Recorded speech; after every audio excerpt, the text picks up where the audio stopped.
Well, good morning, everyone. I'm going to call this meeting to order. Thanks for coming. And first, are there any disclosures of interest? Okay, there's only one. That's mine.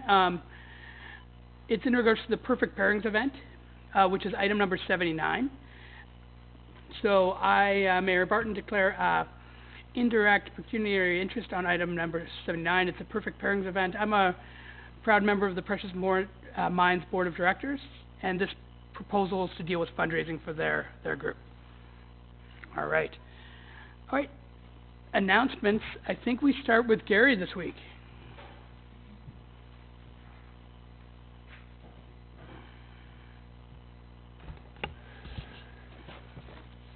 The only announcement I have is that on April 22nd, which is next Monday, there's going to be a trail and park cleanup at various trail locations in the township, which is an annual thing. So I hope some of you will perhaps volunteer. Anyway, that's all I have. Go ahead, Gord. Just a reminder, I had a recent call from, I brought this up last week, from Scott Campsell from the MS Walk. We're trying to put together a team, so if you guys want to participate, just let me know, or we'll coordinate a team and get a few people out, and maybe we can get some money from Mr. Pop here from the Golf Fund to sort of seed our donation, so that would be helpful. Just one other thing, tomorrow night over at the Sunderland Town Hall, there's a thing put on by the region to deal with the Durham agricultural strategy. So if you can make it up there, it might be informative for you all to understand what's going on. This is all part of the municipal comprehensive review and the Envision Durham that's going on at the region. So hopefully we can see some of you up there. Thank you. Excellent. Nothing today, Mr. Chair. Well, actually, this might be the appropriate time. So part of my job is that council kind of indirectly, they obviously report to you, the residents of the township, but they kind of report to me in some ways, and I have a major concern with Mr. Pop. So he has horrible taste in sports teams, and he flaunts it online. So we are in the playoffs for the Maple Leafs, and he's a Bruins fan. So at any point during this meeting, we may decide that he shouldn't be a member of our council. This is a very serious offense, and I may need the support of council to deal with this serious issue. Yeah, Go ahead. I'll just add, Mayor Barton, that I fully support that initiative, and if he does continue to speak out of turn, both online and in council, that disciplinary action may be necessary. Thank you very much for backing me up on that. Okay, so go ahead. Just if I could add to that comment, I think we need to have a little wager here that if, for whatever reasons, the Bruins do win, then whoa. If I said if, and I'll underline Wait, if. Just let me interject. Don't make me use my priority button here. There will be no talk like that in this chamber. Let me reword that. When the Maple Leafs win, okay. I would think Mr. Pop should wear a Maple Leafs jersey to the next council meeting. I think that's fair.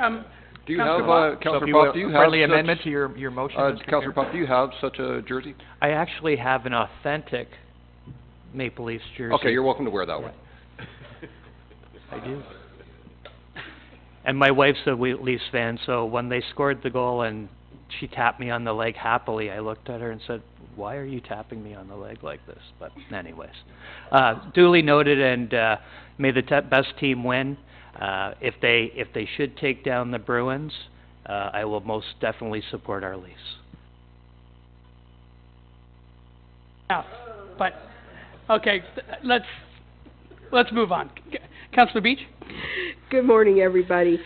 Just a few reminders. On April 20th, the Goodwood Hall Board is putting on an Easter egg hunt from 9 till 11, and a reminder about Experience coming up May 2nd, 3rd, and 4th. Very important, and Springtide on the 26th and 27th. And I believe all the wristbands are sold out, so I heard. I think it's certainly all the weekend wristbands are sold out. Yes. We got in on early enough for that. Yeah, so, and unfortunately I won't be here for that. But just on a sad note, Bill Reiner's grandfather passed away, a longtime member of our municipality and very respected. So my condolences to, to him and his family. Thank you. Go ahead, Todd. Well, good morning to council, for those that I hadn't said good morning to, as well as our media and to our delegations and residents. Great to see everyone out. I had the privilege yesterday to attend the Trinity United Church on First Avenue there to take in a recital by Duncan McDougall, who's one of our unbelievably talented residents in Uxbridge. Duncan is for those that don't know him, is a child prodigy on the violin. And I was sitting there listening to he did 8 numbers, concertos, without a single sheet of music in front of him. And each one is about 6 to 8 minutes long. And some were accompanied by a pianist. And as I was watching him play, I was trying to move my fingers as fast as he was, and I wasn't even half the speed. It was unbelievable, but just an amazing talent. It was great to be able to support that, and I look forward to seeing him continue in his career. He already plays for the Toronto Symphony on several levels. He's been a guest there twice now since the age of 14, and played with 6 other orchestras throughout North America. Yesterday was the Run for the Diamond. Ow. So I participated. I did my best to hobble around 5K. Mayor Barton was there kicking a lot of things off at the beginning, and I was involved with Dan Pollard from 105.5 afterwards, just doing some presentations and so on. So it was a great day. There was over 600 people registered for it. Not sure what the count was that showed up, but we were fortunate the 5K runners were done before the weather turned nasty, but there was a lot of brave souls still coming in freezing rain, and it was awful for them. But they did it. So, and over the years, over $250,000, I think they announced, Dave, has been raised for the Cottage Hospital Auxiliary. So this is a really well-run event and will continue to happen every year. So that's done. Looking into the week, coming up this Saturday, the Barton Farm Easter egg hunt's coming up. So if you're able to pop over to Barton Farm early on Saturday morning, should be lots of fun, lots of little kids running around. That's it. The CAO has one question. She asked if you said hop over to Barton Farms. Well, hop's even better. Okay. If I didn't, I should have. Just if there's a good joke or a bad joke, I say them no matter what. Yes. So I was at the Run for the Diamond. I didn't do it this year, unfortunately. I've learned that with age, I should probably train before I jump into events like that. But I was also at the Markham Stouffville Hospital Gala on Friday, and it was an incredible event. The amount of money that the community raises for that hospital, and which is kind of our backup when we get in trouble. So that's where we go for specialist appointments or surgeries or whatever. It is great that there's so many people that support that group. The focus of this event was on orthopedics, which is near and dear to my heart. And just as a little aside, they started raising money for new saws that are $28,000 a pop to do specialized orthopedic surgeries. And very quickly, people purchased them for the hospital and the crowd. So I think they raised, just for that piece, it was 6 different saws. So anyway, great event. It's great to have Markham Stouffville backing us up, and great to have Uxbridge Cottage as their Uxbridge site. All right, so first we've got a delegation, and this is from Teresa Shaver, and she's from the Business Advisory Center in Durham. Oh yeah, and so we also have our new head of bylaw. Do you want to introduce her there, Deb? Just want to take a bit of committee's time just to officially introduce Christina Bergeron. So she's our manager of bylaw. She started with us third week in March, I guess. So she's been here a short time. She keeps coming back, so that's a good sign. And Christina, we stole her from Ajax, which is a complete switch because usually it's a south stealing from us. So it was nice to turn the tables. So I just wanted to officially introduce her and be nice to her. You too, Roger. And hopefully she'll stay with us for a while. Do you want to say a few words, Christine? We're very happy to have you here, by the way. Yeah, just good morning, and thank you for having me. I'm very excited to be here, and I really look forward to serving yourselves and the residents of this lovely township. So thank you, and we'll see you. Perfect. And thanks for joining us. I heard fantastic things about you through the interview process. Certainly we're very glad to get you on board, and your smiling face in our bylaw department is great. It's a very, very tough job, probably almost as tough as ours. Maybe tougher, and we're very happy to have you there. It's a tremendous need, and to be able to smile through what you guys deal with on a day-to-day basis, we appreciate. Okay, go ahead. Good morning, everybody. Thank you for having me here this morning. I just wanted to give you a little bit of an update on the services and activities that BACD takes pride in doing in our community. I also just wanted to introduce one of my board members, Jay Fisher, is a professor at Durham College in the Entrepreneurship and Small Business faculty. So just the opening slide to some degree says it all. Over the years, this is our 20th year in business, we've served over 12,000 clients in one-on-one meetings, which they've in turn created over 1,400 businesses, and in those businesses are 2,200 jobs. And then we've also delivered 1,600 workshops. So a lot of our work is about helping businesses get the skills, the knowledge, and the tools that they need to run a successful business. When their business is successful, then they make money. And when they make money, they spend money. They support local businesses. They pay taxes. They put their kids in sports. So as you know, it's all about the cycle of economic development. We are a not-for-profit organization. What we like to say is that we help businesses from the idea stage right through to the fulfillment and the growth, and then moving on and scaling their business. So we've been involved with those businesses for over 20 years in our area. We are one of 54 small business enterprise centers, so we take care of the Durham region, and we're one office and 3 staff members that do that. I have 2 admin staff, but 3 advisors that take care of that. And our services are really business advisory, so one-on-one meetings with clients, business workshops, and some networking events as well. And then we also run entrepreneurship programs, which I'll tell you about a little bit later. Our mission is to inspire people to build successful businesses, because those successful businesses create jobs and create economic wealth. And so, incenting them to be able to do so.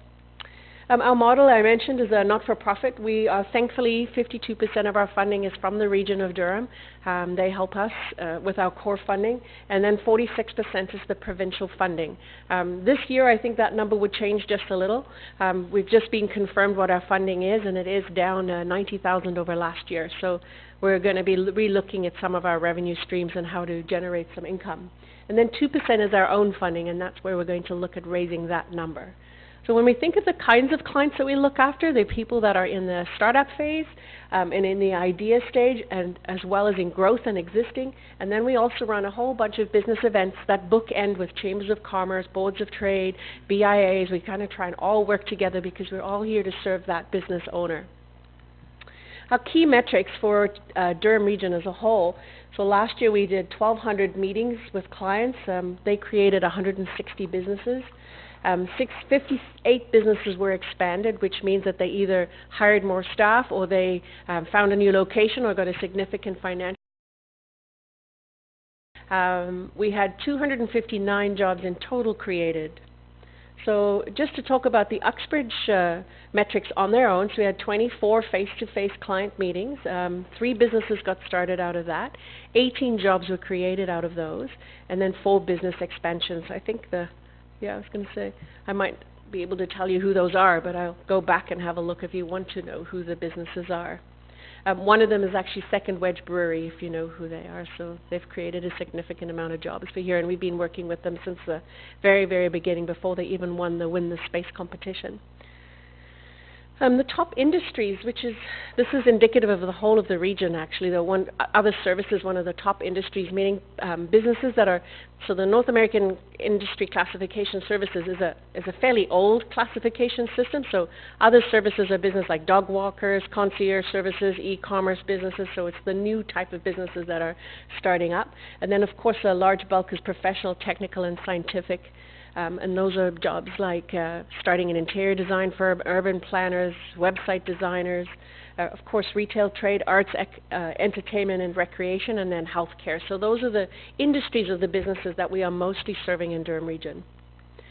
So every week we run a startup session that goes through the basics of starting your business, anywhere from wanting to know, do I need to register for HST, my business structure, any regulations, bylaws, that kind of thing. So we certainly don't say that we know about bylaws, but we do know some basics, and of course send them to the different towns and municipalities to make sure they get the right information. Sometimes things like you can make cupcakes in your house if you're in Ajax, but you can't do that if you're in Oshawa. So just knowing the difference between those. What we focus on is business training. We have a fundamental series that's free of charge for business owners. We go through business planning, marketing, sales, and finance and operations. And we use this system called the Growth Wheel, which is the single business, no matter who they are. So helping business owners have that knowledge really helps their businesses be successful. Some of the other training we offer every month or every quarter is a different training on social media, the CRA, the Canadian Intellectual Property Office, or even the Ministry of Labour. So anything that's pertinent to small business. So the 3 programs we run is the Summer Company program. We've had lots of students from Uxbridge actually be in that over the years. A couple of different swimming lesson clients, people who sell vegetables. I've had some people who had Z's Bees, they had beekeeping. So that's all come from Uxbridge. A lot of students are quite industrious. That program involves business training, a mentor, and then a $3,000 grant. So we manage that and give that to them. And then years now, and it's a program where we help businesses who want to get started, and they again go through business training, get a mentor, and they also get a grant of $5,000. And then another program that we have is an accelerator program, so for existing businesses. What we're just rolling into that is organized businesses like people who get started with as a realtor, a mortgage agent, investors group. They often learn the product but not the business knowledge. So that's what the Pathway program is helping them get the knowledge actually to run their business and how to create sales for themselves. Some of our partnerships, just to give you a little idea, Do It in Durham runs every year. We've been running it for 6 years now. It's in celebration of Global Entrepreneurship Week, which happens in 170 countries. And what we do is we create events in the area. And so in Durham last year we had 50 events in the week, and they run all across the region. So we try and make sure that it happens in every region. It's really events to celebrate entrepreneurship. You know probably about Win the Space. We hope that we were going to launch that this year, but I think we're probably going to do it again next year. So Win the Space, Uxbridge was the first town in Ontario to do it, and since then lots of other towns have gone on to do it. So Peterborough pitched this place in Belleville, so Uxbridge came up with that first.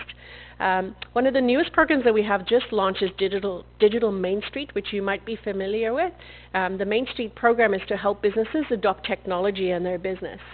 I'll just show you where that is. I'll go back to that in a second. So I'll talk to that. And then just different events that we do. We also run Up Sales every week as a program around learning how to sell, learning from entrepreneurs and business owners, and small and large, about what their sales history or how they put together their business and the success of their business. So we have entrepreneurs come out and speak about that. This is just our flag raising. So we do it over 5 days. We have 1,500 attendees on that week, and it's all just about getting businesses out talking to each other. We do move the flag raising around. So this year we'll be in Ajax. We'll really go anywhere that someone will allow us to put a flag on their flagpole, because a lot of times that's not possible in some areas. Brought in over the years. This one we started this year was just a hangout. They don't have to pay for it. I think you know as well that co-working is really taking off, and people are really interested in it and being in a community. So this is a way to create some space for them to collaborate. Here's our Summer Company students from last year. There's quite a few students actually there from the north. We probably get 3 to 4 every year from the north. This is another event we run. It's a business lunch every month. It's free. It's a partnership with Jack Astor's so that we can just get some businesses out in a low-key environment. Just some of our reviews over the years, just truly looking to help entrepreneurs reach their goals. I like this guy. I've got to say, I was absolutely shocked to find out that all the helpful advice is free, because yes, we need to be able to help our clients be successful. So what I would like your help with is how to, I need your help telling people about BACD, and if you run into any constituents that might need help in their business, this is what we are here to, is to help them, and not to help them because something is wrong, but to help them kind of stay relevant, stay, successful, and to continue to think about, how do I scale my business, how do I grow it? So thank you very much. I don't know if you have any questions. Go ahead, guys. Bruce? Teresa, thanks so much for coming Thank in. you. I'm kind of embarrassed to say I didn't know your organization existed. I'm just thinking of people I'd love to share this information with, so if you could send, if it's okay, can you send Yep, that slide? absolutely. Send it in to Debbie LaRue, and then she can distribute it to us. I'd be happy to forward it along. Okay. Thank you. Laura does have a copy of it. Oh, okay. So Great. she can Thanks. share it with you. Good. Thank you very much. Thank you very much. Appreciate that. Go ahead, Gord. Through you. Thank you, Teresa. It's always Thank a you. pleasure to see you. And, Thank you. For those that don't know, Teresa was integral part of our first Win the Space program a few years back, and we're hoping to bring this to fruition sometime soon again. Yeah. Again, to Councillor Garrett's point, is there information that you could send us that we can disseminate amongst So the I group? did bring a few little brochures Did that are you? easy to Okay. hand out. I know you're online, but it's Yes. difficult sometimes to get people to go there. Yes. So we have To the give them online portal? Yes. an online portal, yes. And we will meet with people face to face, of course, and then also online. We're getting a lot of meetings through Zoom and through Skype and that sort of thing. So Right, people are finding that it's just as easy today to do that than rather drive all Right. over the place, for sure. Right. But yeah, I have info. And you focused on the north too, which is great. Yes. But again, it's tough sometimes for them to get their head around going to the south to get the information. Absolutely, So, absolutely. We I- definitely try and focus on the but north. we certainly appreciate everything you do. Thank you. Thank you. Go ahead, Will. I'd like to echo, what the previous councillors have said, that it's incredible that you're out here doing this and looking after things on our behalf. It's no disrespect to previous presentations, but when you literally love every slide that you've seen, Oh, thank you. it's really nice to see. And as I look at this like digital Main Street, I think of our Main Street with Brock right now and having concerns with businesses. I'd love to see if we could get you out to a meeting and just speak briefly with our BIA, just to kind of help people through a little bit of a tough time they're going to have as we go through construction. Right. Challenging time. But also just that I think it gives a little bit of an eye-opener that there are resources out there that can Right. help them do things very much better. And again, thank you very much for coming out. It's raised my eyebrow, and I appreciate everything that you're Good. doing here, so thank you. Thank you. Just to talk about the Digital Main Street quickly, it is a program that we are launching with the BIA. So BACD is looking after the digital service squad that actually goes to the businesses and helps them take photos for their Google 360 and their Facebook pages and all that. So we have a squad member that will be going in, and they're just they actually had the meeting on Friday with the BIA, because it is a program that offers a $2,500 grant to Main Street businesses.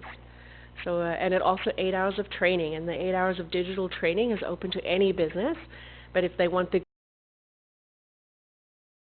Thanks. And she's already ahead of me, so thank you. Sorry. Go ahead, Ben.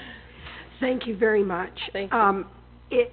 It's so amazing to have this opportunity for businesses, and it's so important, and we need to get the message out there more than it has been in the past, because I think it could make the difference between a small business surviving and Yeah. not surviving. So thank you very much for speaking with us today. And thank you for your support. It'll be very useful and very needed. Thank you. Amazing. Well, I think all my, did you have a question, Todd? Okay, I think all my questions have obviously been answered. Thank you. Just, Pam, if you want to take this message and these links to the chamber, just to make sure we're connected to the, we've obviously got our BIA, but then the chamber goes outside of that, so. So, Kevin used to be the chair of the Chamber of Commerce, so he came through our Starter Company program and our Summer Company program. So he's very familiar with that, yeah. Thank you very much for your time again. Thank you so much for what you're doing. Appreciate it. All right, next we've got Corinne Morrison, Wynne Walters, Amanda Ferraro, and Dwight Clements talking about the sculpture, the lovely sculpture we see in front of us here. So, who's leading this charge? Oh, thanks, Corinne. I thought it was hard to get a microphone out of your hand. Good morning, Mayor Barton, Town Council. I may be leading, but we're kind of tag teaming. Okay. So, thank you for allowing us to present today. I have been asked to say a few words about Alexandra Hartman, CEO for the Uxbridge Public Library from 2003 to September 2018. Alexandra made the Uxbridge Public Library a better place for our community. She focused on 3 key areas: technology, customer service, and programming for all ages. Alex recognized the critical role of technology in today's library. She was devoted to writing proposals and grant applications to this end.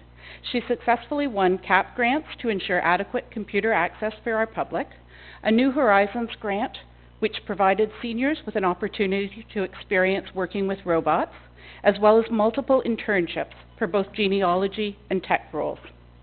Alex was committed to providing tech training opportunities for staff and encouraging tech content in our programs for kids. She also spearheaded a massive, 4 years to date, volunteer project of digitizing the local family histories. Secondly, Alex valued and encouraged great customer service above all. She was always kind to patrons and staff and modeled this behavior for staff to follow her lead. She would go the extra mile for patrons and expected the same from her staff. Customer service skills were what she really looked for when she was hiring, and she emphasized this in interviews. To see her success in creating a very high standard, all you need to do is read a few pages in this book. It's a book that we keep at our front desk for compliments and kudos, and I encourage anybody to stop by and look through. Another emphasis for Alex was on programming, a focal point mirrored in libraries everywhere. Alex created the role of Program and Outreach Coordinator so that we could provide meaningful programs for all ages. She loved to see the kids coming and learning and having fun in our building. She was always keen to sign us up for any regional programs, such as what we just heard about. We had that anyway. She was always keen to sign us up and open our door when someone offered to share their knowledge and expertise using the library as the stage. She believed that by providing these programs, we are able to promote lifelong learning and reading in our community. These initiatives, although certainly not her only successes, have made our library a relevant, inclusive, welcoming gathering place for our community. Her sudden passing was a complete shock to so many of us, the staff in particular, but also for the public. Many patrons have asked me about some type of memorial because they would like to donate. This sculpture, that's going to be presented in a moment, is a fitting tribute and a perfect way for the community to work together to honor her memory and the legacy that she left for our community. And I'm going to pass on, I'm just not sure who I'm passing on to, Dwight or Wynne.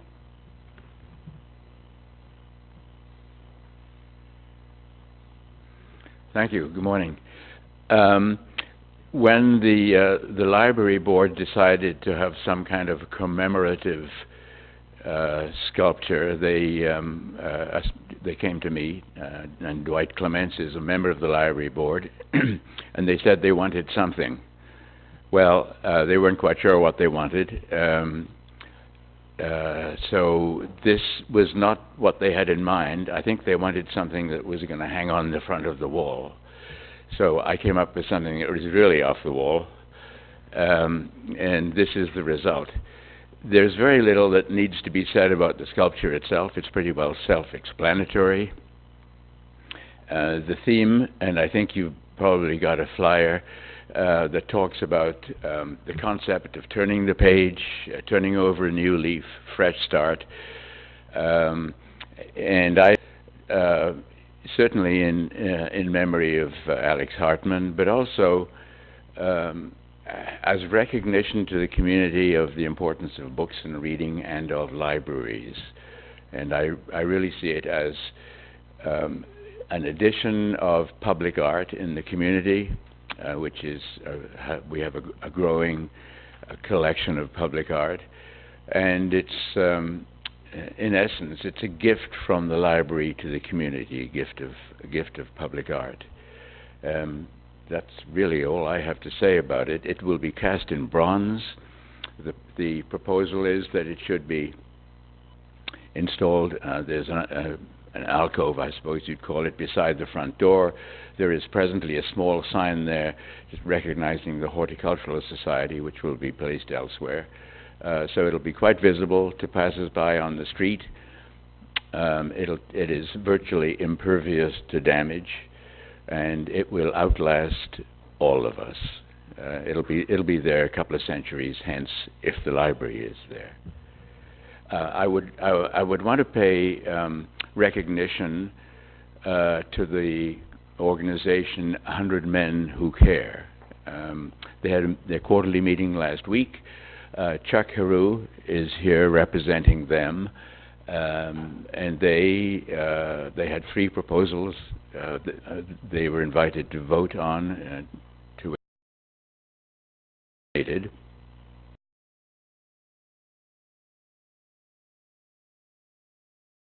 So approximately half of the roughly $6,000 total cost basically is not in the bank, but it's pledged.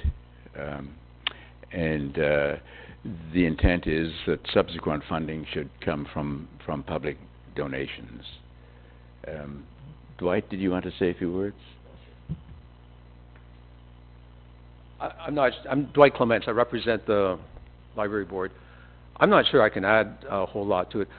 What we want to do is honor Alex. And when Wynn brought that, it represented something I think that was very close to Alex's heart. It celebrates the library, it celebrates books, celebrates our community. And so we thought that that would be a fitting memorial. So, but I'd be happy to answer questions.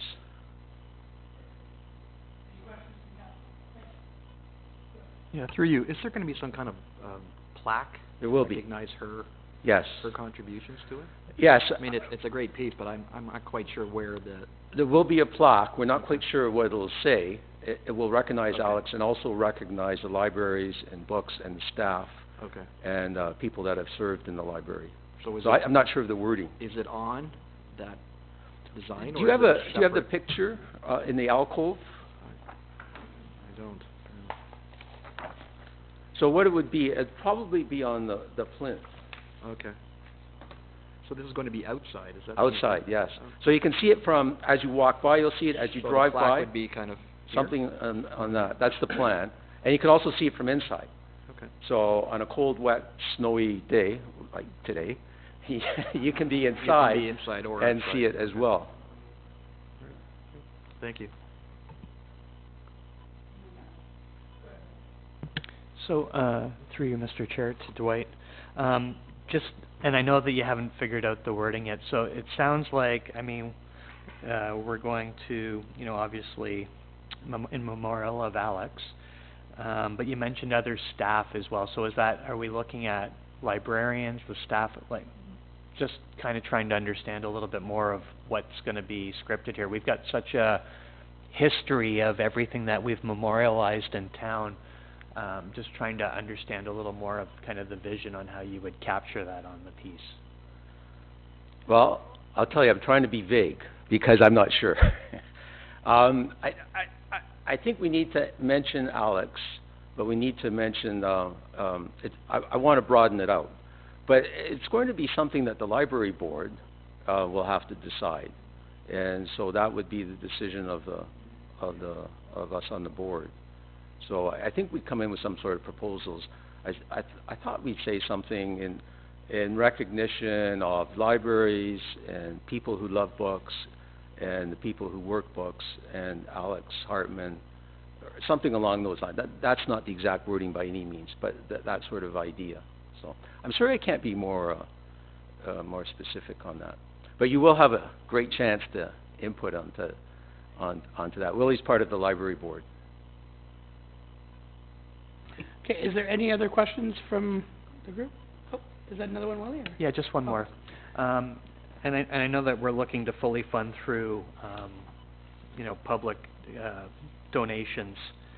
Do we have, like, and I know that it's anything you want, how are we have we started that already, or this is something that we're just putting into place? We put out a press release yesterday, so hopefully the media will pick it up. And then we plan to have the library, Corrine's going to do an email blast to all the patrons and we hope to have a display within the library itself. And we've had people already that have heard about it that said that they would like to contribute. So I don't think it'll be a problem coming up with the money. And if you could forward that to us as well, you know, maybe we can put it out through social media and stuff, through our councilor Yes. pages Oh, too. great idea. I shall do that for sure. Okay, thank you. Okay. Go ahead, Don. Yeah, thank you very much for bringing this forward. I just, the arts is one of the aspects of this town that I fell in love with and moved here from Stouffville, because of, and I love featuring local artists, and, it was great to meet Win this morning for the first time.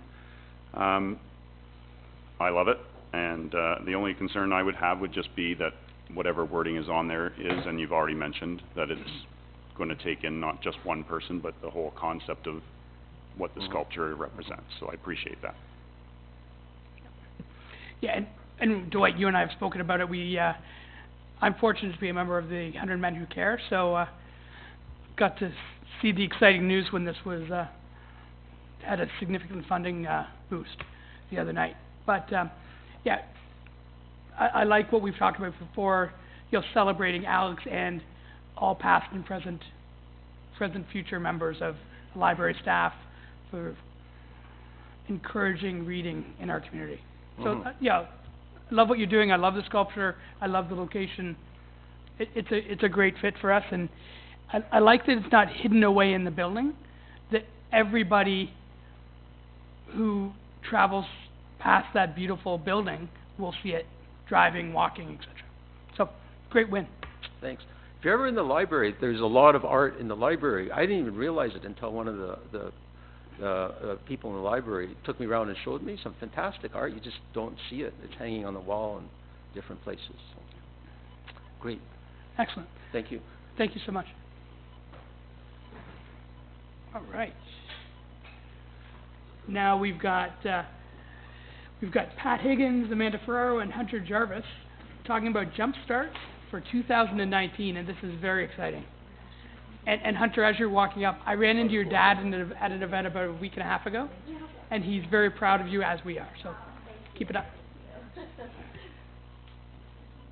So we do have a video where, thanks for having us, by the way. We do have a video we want to start with, but maybe we'll do it at the end. We had some technical challenges here getting it going, so maybe I'll just open and we had another outstanding year with Jumpstart since 2005. We've been operating now in Uxbridge, and it was just a great year.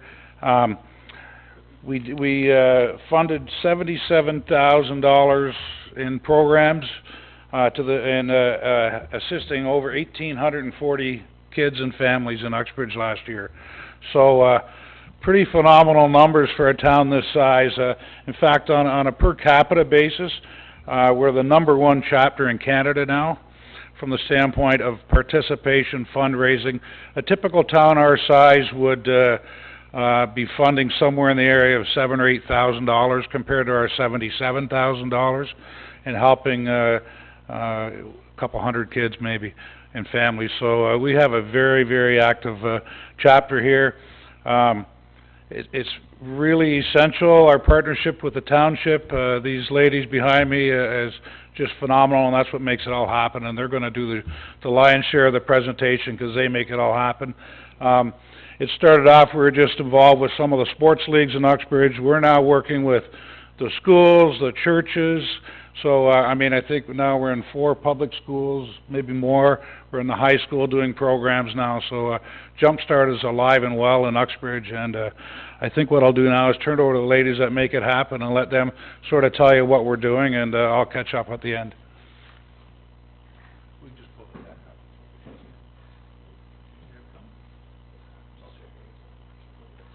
I'm going to turn it over to Amanda.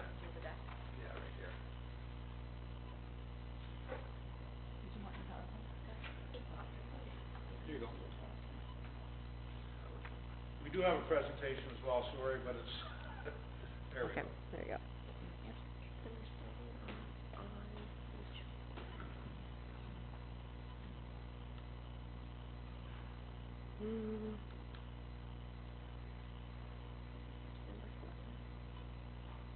Just have a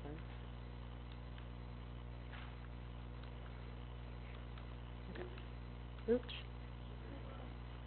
Can I go back? I'm going forward, not backwards. There we go. Okay, sorry about that. So you must wonder, where does all this money come from? Since we are such a successful chapter, well, I can tell you a lot of it's because of that man right behind me, Pat Higgins, Mr. Uxbridge. He is a phenomenal fundraiser. He's very passionate about Jumpstart, and one of the big contributions that we get is $20,000 comes from in-house fundraising right at the Canadian Tire store. And then outside of that, we are so fortunate that we run the Gary Roberts Charity Golf Tournament, and that brings in, last year, that was our record high, $65,000. So we are so lucky to have such a great leader in Mr. Uxbridge over there, and we just, you know, we couldn't do any of the things that we do without him, so very, very thankful. We also have great support from our local groups, so we just named a few up there, but Bonner Boys, Rotary Club, Mud Newton runs an event every year, Lions Club, Optimus Club, like I could keep going on and on and on, like such great community support.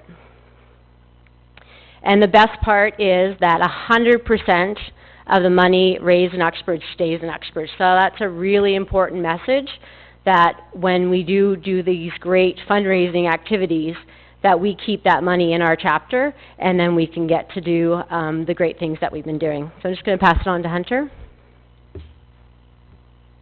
Good morning, thank you. So here are some of our current community development programs in Uxbridge. They range from ages 3 to 15 years old and are run out of multiple locations throughout the town. So we have some in our local public schools through our partnership with Durham District School Board, as well as up at the upstairs at the Uxbridge Pool in our community hall there. It is our goal to offer a variety of programs that will satisfy different interests of youth in our community. So you'll see we have some yoga programs, sports programs, outdoor programs that we utilize in the fall and the spring through Elgin Park.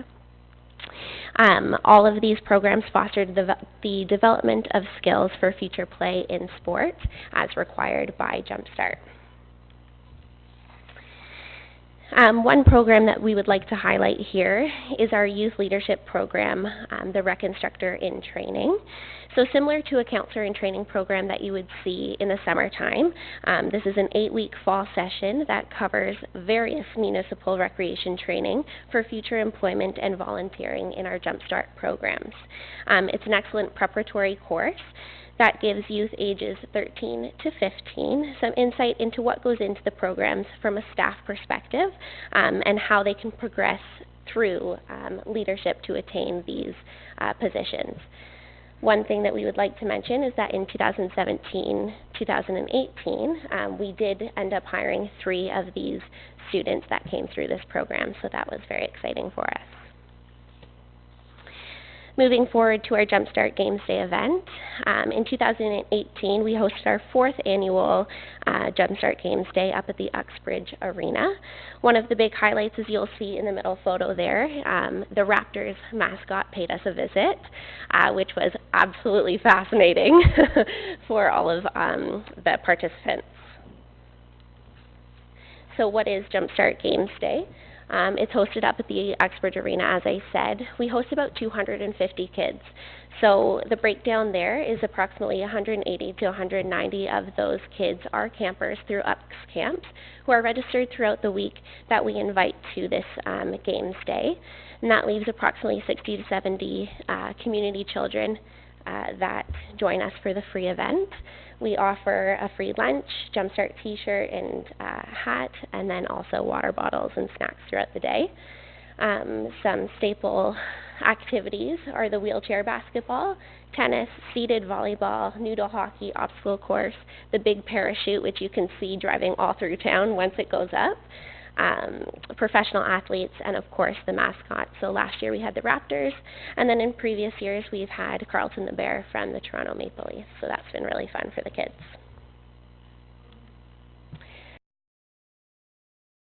initiatives that we implemented in 2018. It's our local school yoga program.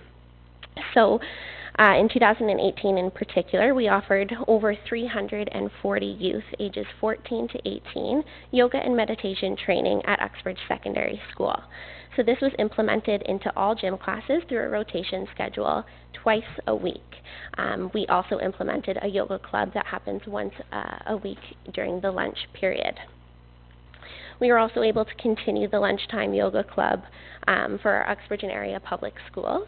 So we now have it in Joseph Gould, Uxbridge Public, Quaker Village, Goodwood, and Scott Central. So a big takeaway here is that we were able to reach those rural schools, which is really important for this community. Our focus for this yoga program is on mental health. So we foster an environment where individuals and students can develop a sense of mindfulness through their practice. It is important to note that a lot of these students would not be able to afford such a program if it weren't for Jumpstart bringing it into their schools. The Elgin Park fitness equipment. So many of you have probably seen and tried this equipment in Elgin Park. In 2018, pieces were donated by Jumpstart to add to a total of 6 fitness equipment pieces in Elgin Park. So here are a few photos of the public enjoying some of the equipment. Next, we have our family programs. So we offer a variety of free family programs throughout the community so that we get the parents out and active with their children, doing activities that they may otherwise not be able to afford. One that was a huge hit and a very good success in 2018 was our free family swimming membership. We offered this last summer, which provided families with free public swimming 2 evenings a week throughout the summer months. We had over 330 memberships distributed, so this was a major success that we are excited to bring back for summer 2019. And you'll also see that we also have programs such as the Take Time program, free family geocaching, and free family bowling at Parish Lanes. Like Pat and Amanda had mentioned, our annual golf tournament with Gary Roberts continues to be a significant contributor. Since its inception 10 years ago, we have raised over $400,000 for Uxbridge Jumpstart. 2019 will mark our 10th annual tournament.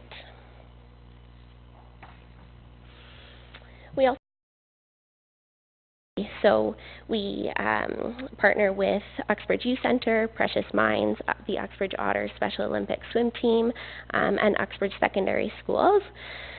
So these community partners receive Jumpstart funding through our chapter to be able to provide imperative programming for youth. So for example, you'll see up here that Uxbridge Secondary School offers a 5-session self-defense class for their grade 9 students, as well as they are able to subsidize the cost of their leadership camp for students to hopefully be able to send more students to camp. So what's in store for 2019? Our 5th annual Jumpstart Games Day is on the agenda for Friday, July 19th at the Uxbridge Arena. We will continue to grow and support all the programs that have been established, both individual and group. We'll have continued partnership with Uxbridge Secondary School and the local public schools to continue our yoga, leadership camp, self-defense, etc. We'll continue to work with our community for financial assistance, and then we ask for continued support from the township. So this is from our mayor, our council, and our staff. Pass it back over to Pat. So that's it. Thanks, Hunter and Amanda. Since 2005, we've done a lot in the community, had a lot of fun, and it's been great. And we couldn't do it, I have to thank Mayor and Council, both present and past, and certainly the staff of the town, and these ladies behind me. We couldn't do it without all of your support. The media as well, I have to thank the media who are all here. They give us great support year in and year out to get that message out to the public. there's lots of people in need in Uxbridge. We may or may not know that, but it's really important to know that we're doing our best to bubble these people to the surface and get them involved in programs. I mean, you heard about the yoga programs. I mean, that's such a win for our community to be in the pub. You know, we started in the high school, which is great. There's so many mental health issues these days and so on, but now to be in the public schools as well, that's just a huge win. And with the feedback we're getting from parents and grandparents is outstanding that that we're in the school. So that's pretty cool. The Jumpstart Games, if you haven't been to them, I encourage you to come out this year and see what it's all about. And that's what our video, if we can get it running, it'd be great. But just to see these kids, try and play basketball in a wheelchair. I mean, have you ever tried it yourself? I mean, it's just amazing, and to see these kids, playing volleyball sitting down and so on. So it really shows them what people go through that have challenges in life. So that's really great. I'll take advantage, if I can get this work. There we go. Anyway, just some dates coming up to remember. Huck Finn is a week from Saturday, and the sun will be out. Even though we have stocked the pond before in the snow, it will be sunny on April 27th. Ladies' Night at Canadian Tire, I got to get a plug in. Sunday, May 5th.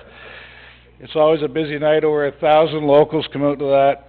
Jumpstart Games, July 19th. Please try and stop by if you can, and if you want to help out, we do a big barbecue for the kids and so on. And our golf tournament this year is on Wednesday, July 31st. So again, it's our 10th year. We plan on doing a little something special for Gary, and Gary's been phenomenal in partnering with us for 10 years now, and he trains some of the best athletes in the world, and he brings those athletes out to our event. It's probably one of the best kept secrets in the world when it comes to having such great hockey players all together. And we try and keep it a secret. Actually, we have never told the media because we really don't want them here harassing these young players. But we get some of the best in the world out to our tournament. We don't even have to advertise it anymore because we're sold out before we even pick the date. So that's how popular it is. So, we're good to go with the video, and then maybe I'll open it for a few questions. Thanks.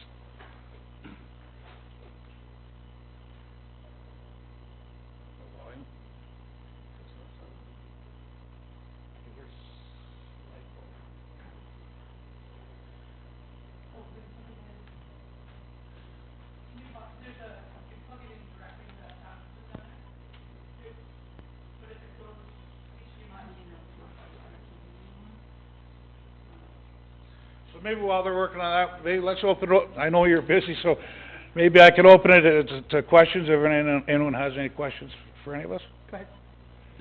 Thank you, through you. Thanks, Pat. 77,000, all I can say is wow, and holy cow, that's unbelievable. It's 1,840 people that wouldn't have that opportunity without your leadership here, as well as staff's hard work, and all I can say is wow, and thank you very much. It's truly from the heart, this whole thing, and wow. That's all I can say. Thank you. Go ahead, Pam. Thank you so much, Pat. I mean, the title that we give you, Mr. Uxbridge, and the support, Jumpstart for all these children is so important. And having such a variety and different levels of activity, and then bringing the yoga into the schools is so important on so many levels. Not just the movement, but the mental part of it can help these kids so much. And thank you, all three of you, for all the work that you do. I am so proud to be part of Uxbridge. Thank you. Okay. Todd, did you have something to ask? Okay, good. Still in the lot. We're working on it. Okay. So let me jump in for a second, if you don't mind. Obviously, love everything that you guys are doing. There's no way any of this would take place without you, Pat, and then you've motivated Gary to be part of the team, which means that so many kids in our community are active when they wouldn't be able to. The Jumpstart Games, it is so much fun to see that many kids all in bright colored t-shirts, Pat flipping hot dogs, and and everyone running around. It's such a great event. There's so much going on. It's a blast. And then the piece that seems to last forever for us in Uxbridge is that we're training our future leaders through these types of programs. So, our best staff started when they were young, right? And then create the leaders in this community. So, one of these little kids who are 6 years old and in a Jumpstart t-shirt could be mayor, CAO, regional chair at some point here, as well as entrepreneurs that lead this community to the next level. So, Pat, thank you for your piece in this. We couldn't do it without you, and please don't ever run because I don't want to be unemployed. Great, thank you very much. Yeah. Is there anything else from council as we're trying to figure out the tech? Okay. Well, we can leave it behind, No, I and think you can, we'll get, you can. yeah, let's see if it goes this time. Well, we have IT here, so we should be able to figure this out. Pat, can you run through those dates again? The golf tournament, the Jumpstart Day? July 21st, Yep. I think? The golf tournament's on, July 31st, Wednesday, July 31st. Jumpstart games are Friday, July 19th at the arena.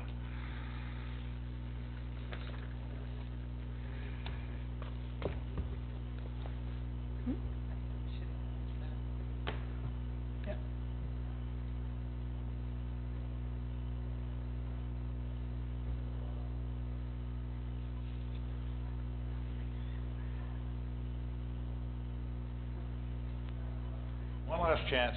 One last Sorry chance. for the delay. Oh, Pat, sorry for the delay. This is us. Hi guys, welcome to Jumpstart Games. Are you guys excited?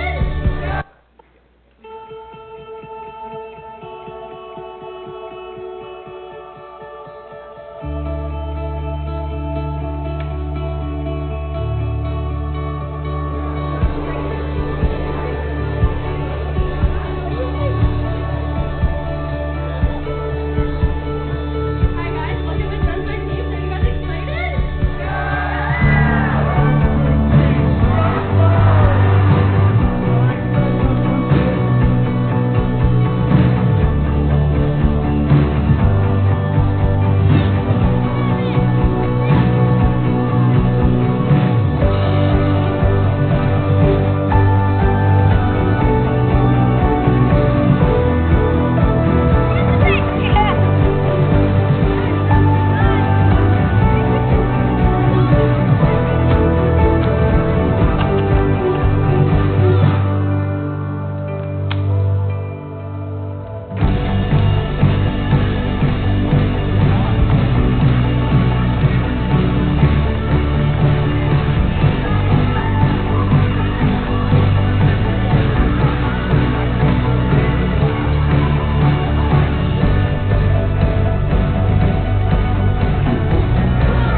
Amazing. Thank you very much. Thank you. Hey, can we take a quick photo in front of can we throw the right thing on the screen and we'll just take a quick photo of you guys here?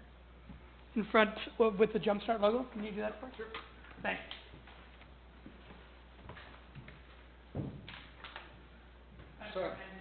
Set aside the Raptor mascot. The guy's 55 years old. Really? He's amazing. Just incredible. Yeah.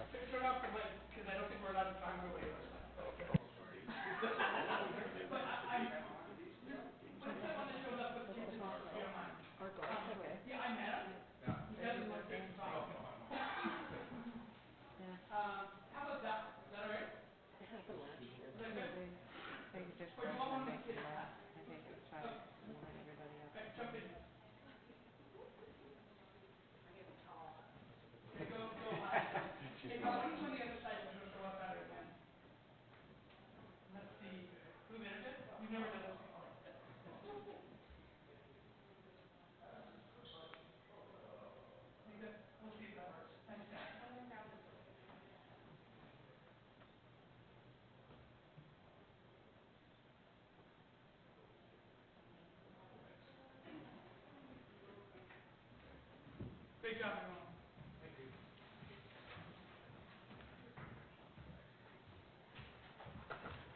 everyone. Okay. Next, we have YDHR or Daniel? Sorry, I have to... Okay, actually, it's Daniel. You're up, Daniel. I had to wake up my computer. Do you have a presentation or no? I don't, just, Okay.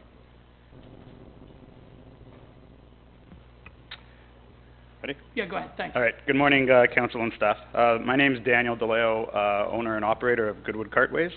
My main objective today is to seek permission from the township, granting Goodwood Cartways temporary exemption from the bylaw for a few items which I'll reference below.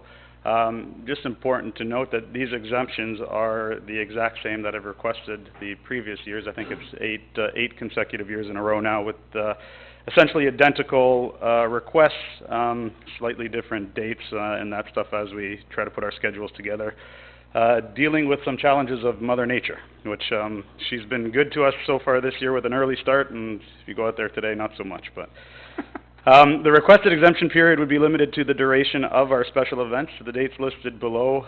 So the Toronto Racing Association of Carter's testing lead-up event, which is May 10th to 12th, and then a nice tie-in with everything that Canadian Tire and Jumpstart is doing. A new title sponsor for this year, so the Motomaster Ron Fellows Karting Championship comes to town May 15th to 19th. I'll sort of summarize, and then if you guys have any questions, I'm more than happy to go into detail, but the requests include erect an approved and certified temporary grandstand, add some temporary portable washrooms to the facility for those specific events, designate an on-site camping area, and then a small provision to the hours of operation, which are listed in our bylaw. As I mentioned, I'm happy to go through some of these items in depth. The main reasons, in an attempt to summarize, include traffic flow, public service, health and safety, facility cleanliness, site control, and consistency. And again, I think just to help save you guys some time, if you have any questions, I'm more than happy to go in detail and go from there. So just one suggestion. Yes. Fairly new council. Yeah, I kind of thought about that. Should I go into detail or? Not on the, I don't think you'll need to on the events themselves. We've had very little problems from what I understand. Mm-hmm. Can you talk about how many years in business? Sure.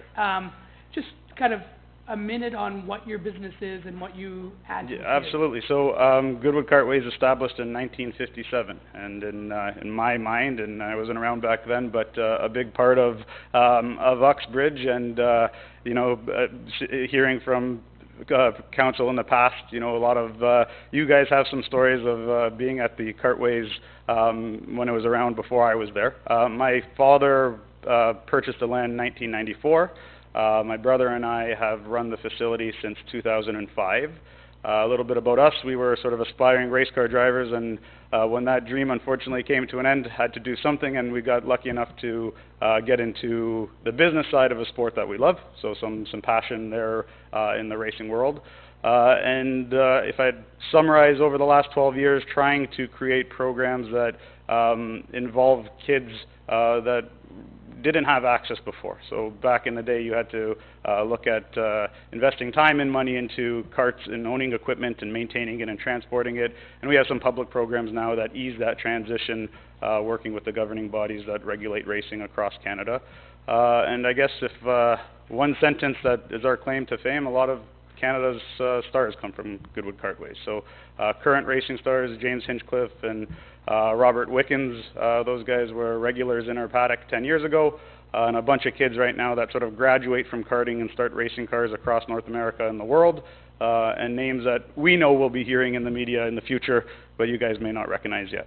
So that's that's a quick summary of Goodwood Cartways. Okay, and Robert Wickens, I've been watching his recovery. Yeah, pretty inspiring for sure. Yeah, so he was in a horrible accident quite recently, and you know, he's walking again when he shouldn't be, and I saw him vacationing with friends on Instagram, I think. So yeah.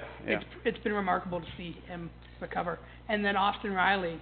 Austin is another local story. So Austin grew up in those public programs that we've introduced. So, you know, he tried a whole bunch of sports that didn't work for him.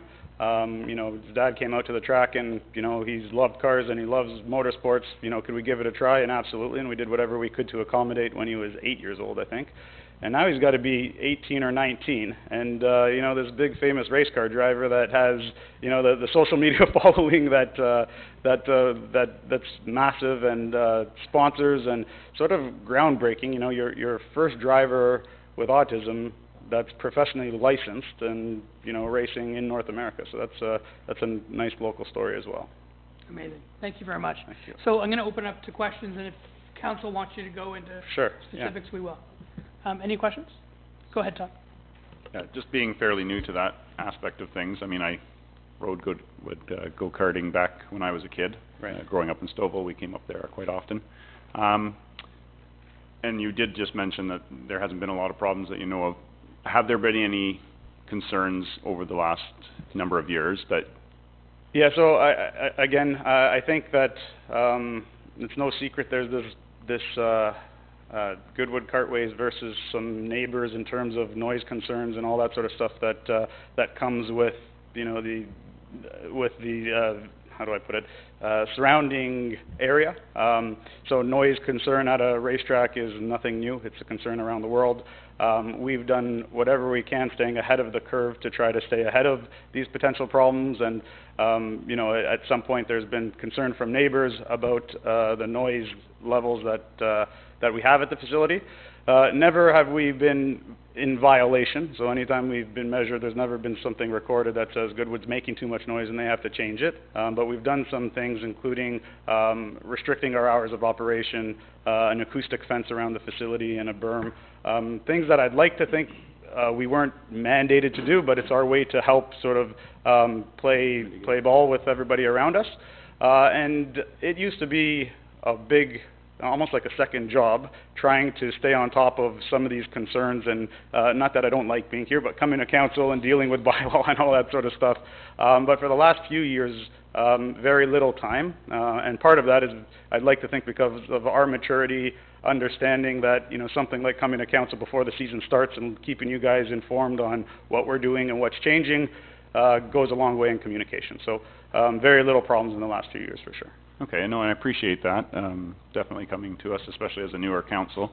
What about the camping side of things? Has there been any concerns with that? So again, from 1957 to, let's say, 2000, camping at Goodwood Cartways was a very normal thing. Our events are usually weekend-long events, which means participants sort of come in on a Friday, you know, would set up a tent, you know, finding some archived let's call it programs and brochures from the past. You know, there was some almost like a fairground type environment, and participants would camp on the Friday night and, you know, get their cart ready on Saturday and then participate on Sunday.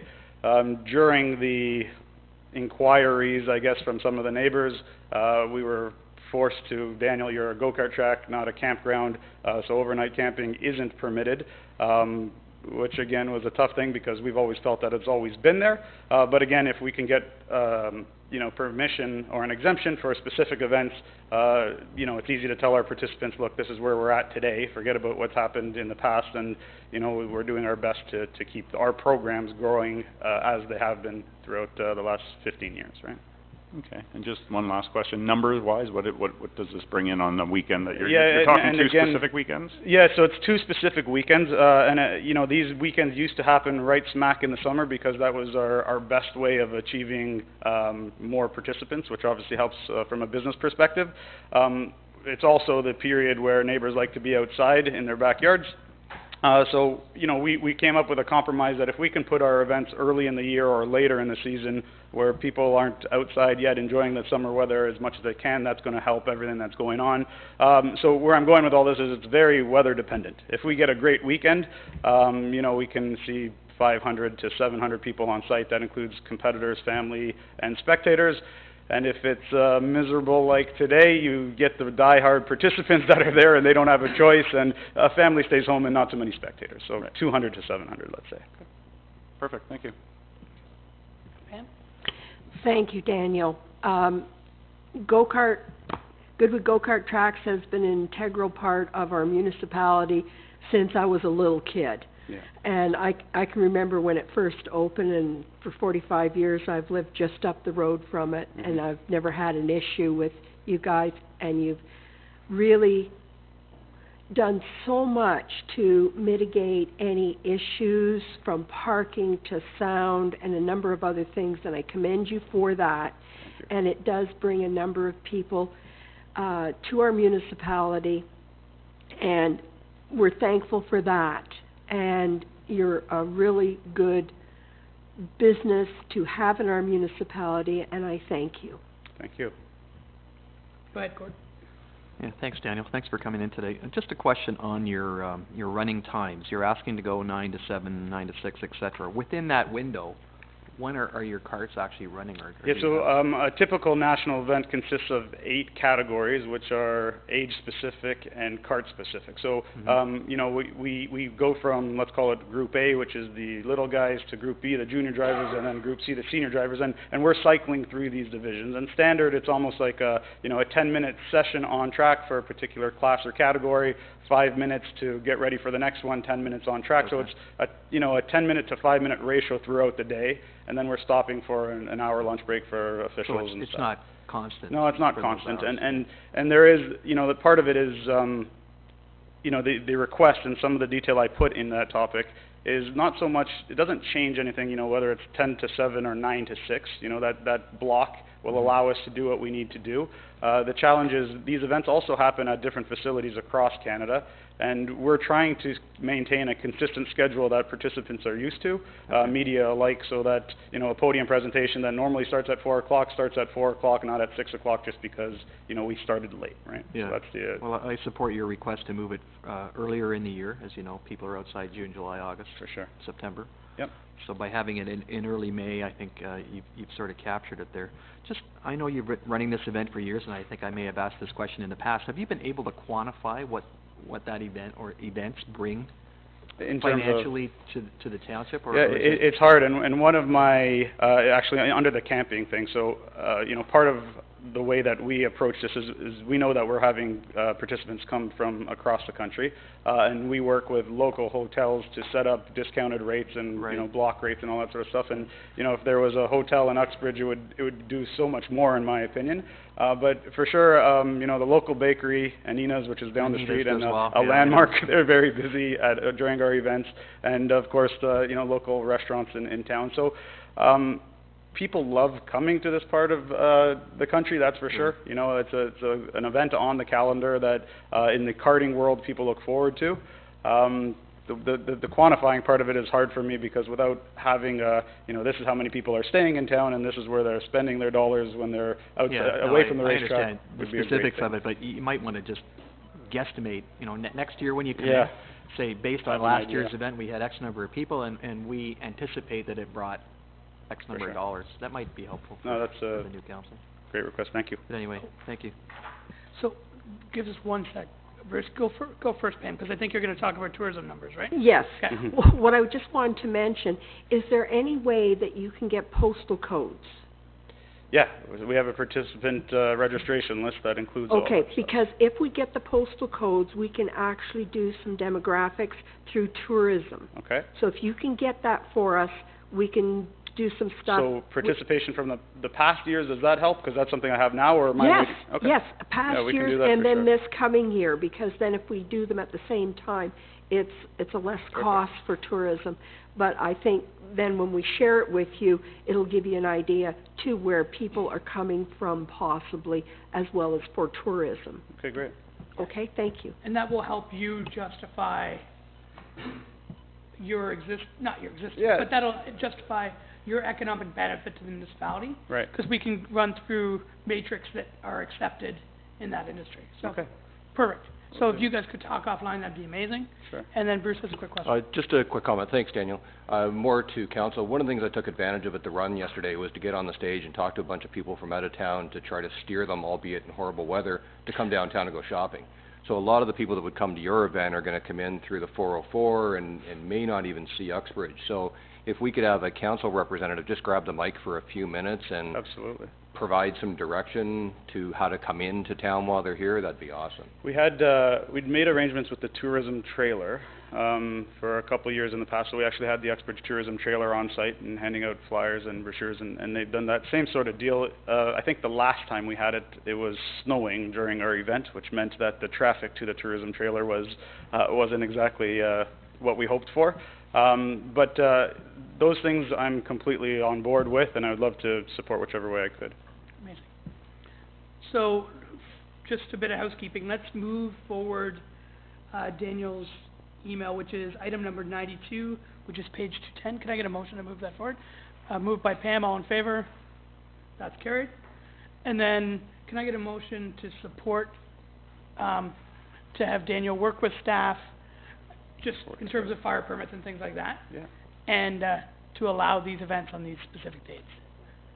Okay, moved by Pam. Any questions on that? Okay, all in favor? That's carried. Thanks, Daniel. Great, thank you. And I'll try and swing by at some point. I haven't been there for Yeah, about a year. please so- do. And the other thing is, this is where, I'm now in business for 13 years and spending a little bit of time listening to what Pat's done for the community. I'd like to get more involved with stuff like that, and with the whole Jumpstart and Motomaster, on my list of things to do is introduce myself to Pat and see how I could help that event. But things of that nature, or any requests from the council, I'd love to participate for sure. Fantastic. Okay, thank you. Thank you. Okay. Now we've got YDHR. Introducing the new CEO. Are you coming up too, Denny, or no? Okay. And Randy, welcome.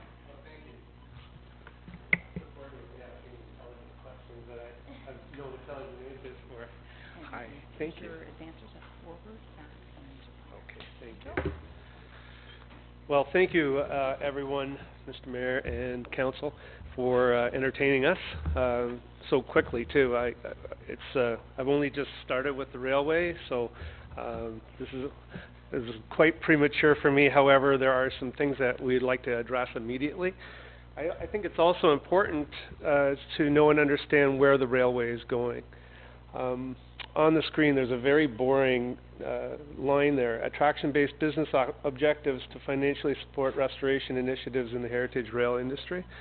As you know, it's a not-for-profit founded on the restoration and the preserve of heritage equipment.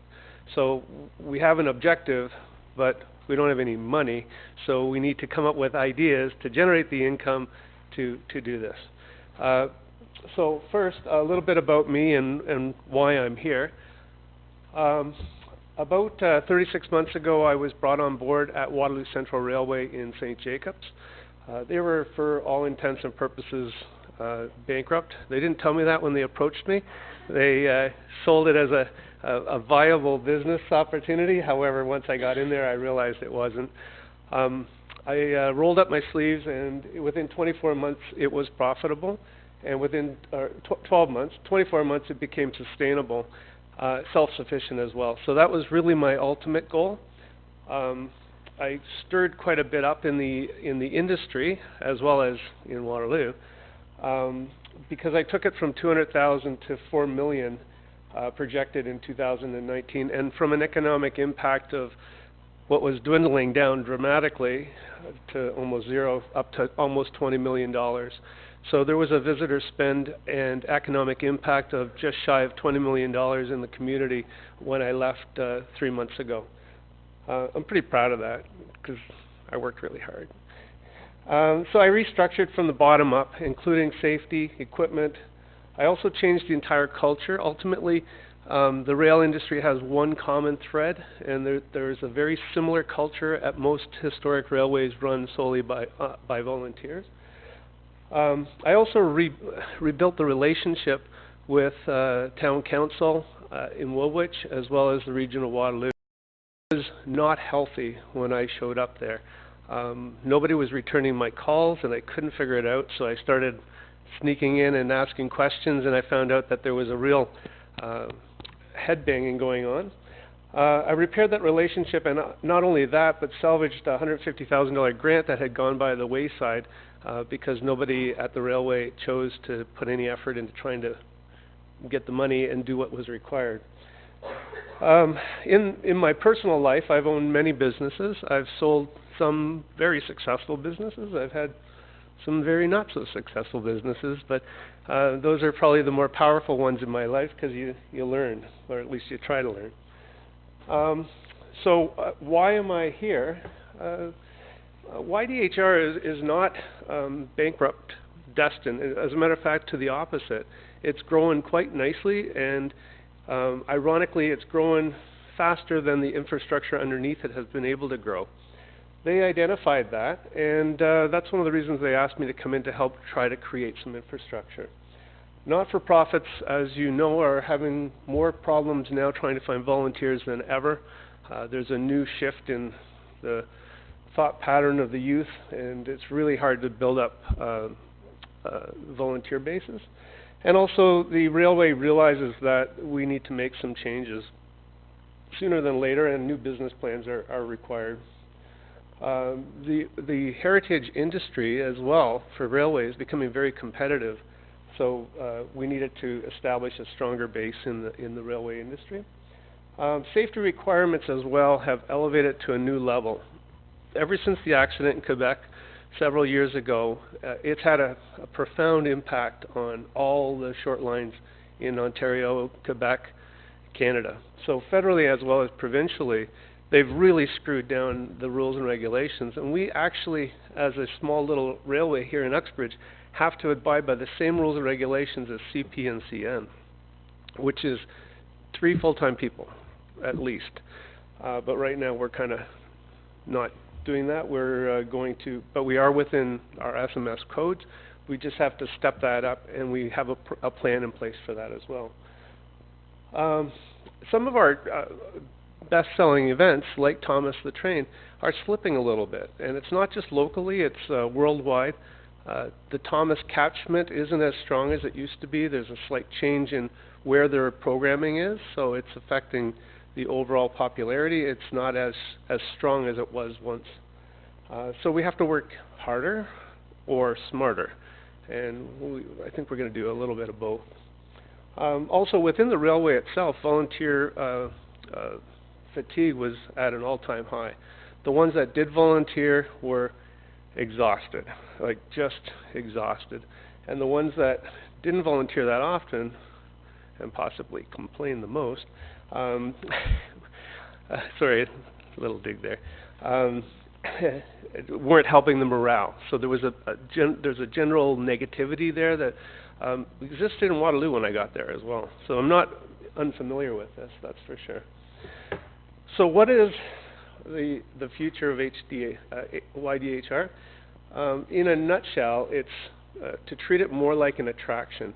We have to be a world-class attraction in Ontario. Now, maybe not world-class, but we'll aim for that and see what we come up with.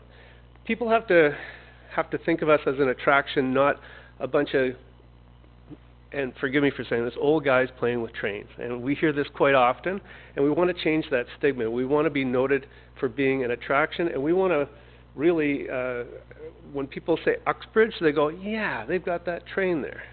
And we want all of you and the press to be proud of the train, to talk about it. I met one of my daughter's girlfriends, and she's from Tottenham. She goes, we have a steam train. You know, I'm from Tottenham. We have a steam, it was almost became like the tagline for Tottenham. Well, we want to be that on the forefront, and we have a ton of reasons why we should be. Right now, we have to do restorations to fit our mandate for CRA. We need the funds to do it, so we need to host events that draw in and generate revenue. But we need to do that with both a volunteer base as well as an employee base. This year, my goal is to spend a lot of money on payroll. We will be in excess of $500,000, don't cringe, this year, and probably closer to $750,000 next year, because we need to build the infrastructure. Like I mentioned, just the safety alone could be 3 full-time people. So we need to increase our employee base, which will increase the quality of the environment, which will increase the volunteers that want to come out. It's a formula that I've applied in the past with another railway. It's a very tough formula to have volunteers working next to somebody who gets paid, doing almost the same job. However, it can work if the environment and the culture allows it to. We are going to grow 200% easily in 2020. However, it's not a matter of how much growth we have. It's a matter of how do you control that growth. So having a sustainable infrastructure and a plan for everything. We have new protocols, regulations, the business plan and safety training. All aspects of the railway is moving to the next generation of quality. And this is the best news here, is we've done an impact study. I think we passed it out. I apologize. At 11 o'clock last night, I ran out of paper and ink. And I don't really like killing trees. I'm kind of a digital guy, but I wasn't quite sure if we'd have. There is an economic impact study on visitor spending in the paper, which we can talk about later. But it will be in excess of $10 million with our financials involved as well. So what you see in that economic impact study is just visitor spending outside of direct sales to us. So this is not, don't tell everybody this because I have 120 resumes on my desk right now. I'm sifting through resumes. We are hiring people. We are trying to bring in the best quality people we can in each of 5 headings: sales, events, shop foremen, mechanics, train crewmen, and volunteers. So we will have a head of each one of those departments, as well as, believe it or not, I'm already recruiting a replacement for myself. I'm here for a 1-year contract, maybe longer, maybe shorter. My goal is to make this railway sustainable, and once I see a good footprint, good sustainability, and a comfort level within the organization, then I want to step aside and have the system continue to run under the guidance of a COO.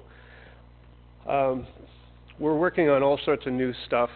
I can't even begin to spend a lot of time on all the new events that we're working on because there are so many. But to put things in focus, last year they had, I think it was 75 trains run, and we're going to have 230 trains run in 2019.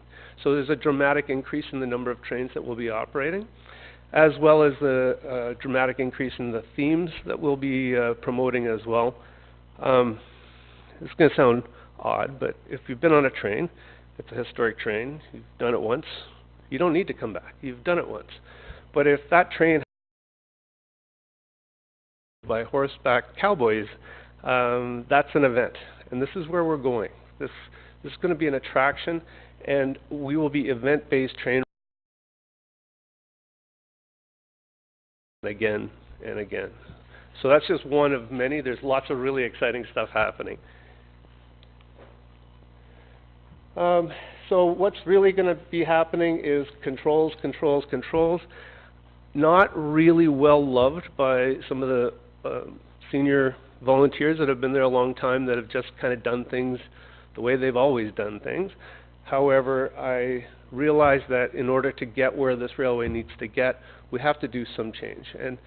And I will ruffle some feathers, but in the end, people will go, wow, I can't believe what's happening here, because the change is so dramatic. Rolling theater is going to be something you're going to hear coming out of our mouths a lot. It's a matter of fact, it's right in our new logo that we've developed, Rolling Historic Adventures.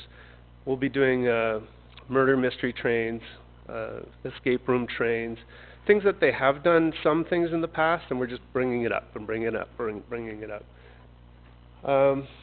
We want to make it for all ages as well. It's not just for kids. It's for families. The millennial market is really a non-tapped market for the railway, and it's probably the biggest one. And we have some really awesome stuff coming up that's going to cater directly to that clientele. To get there, we have to clean up our yard. We have to paint the cars. We have to paint the engines.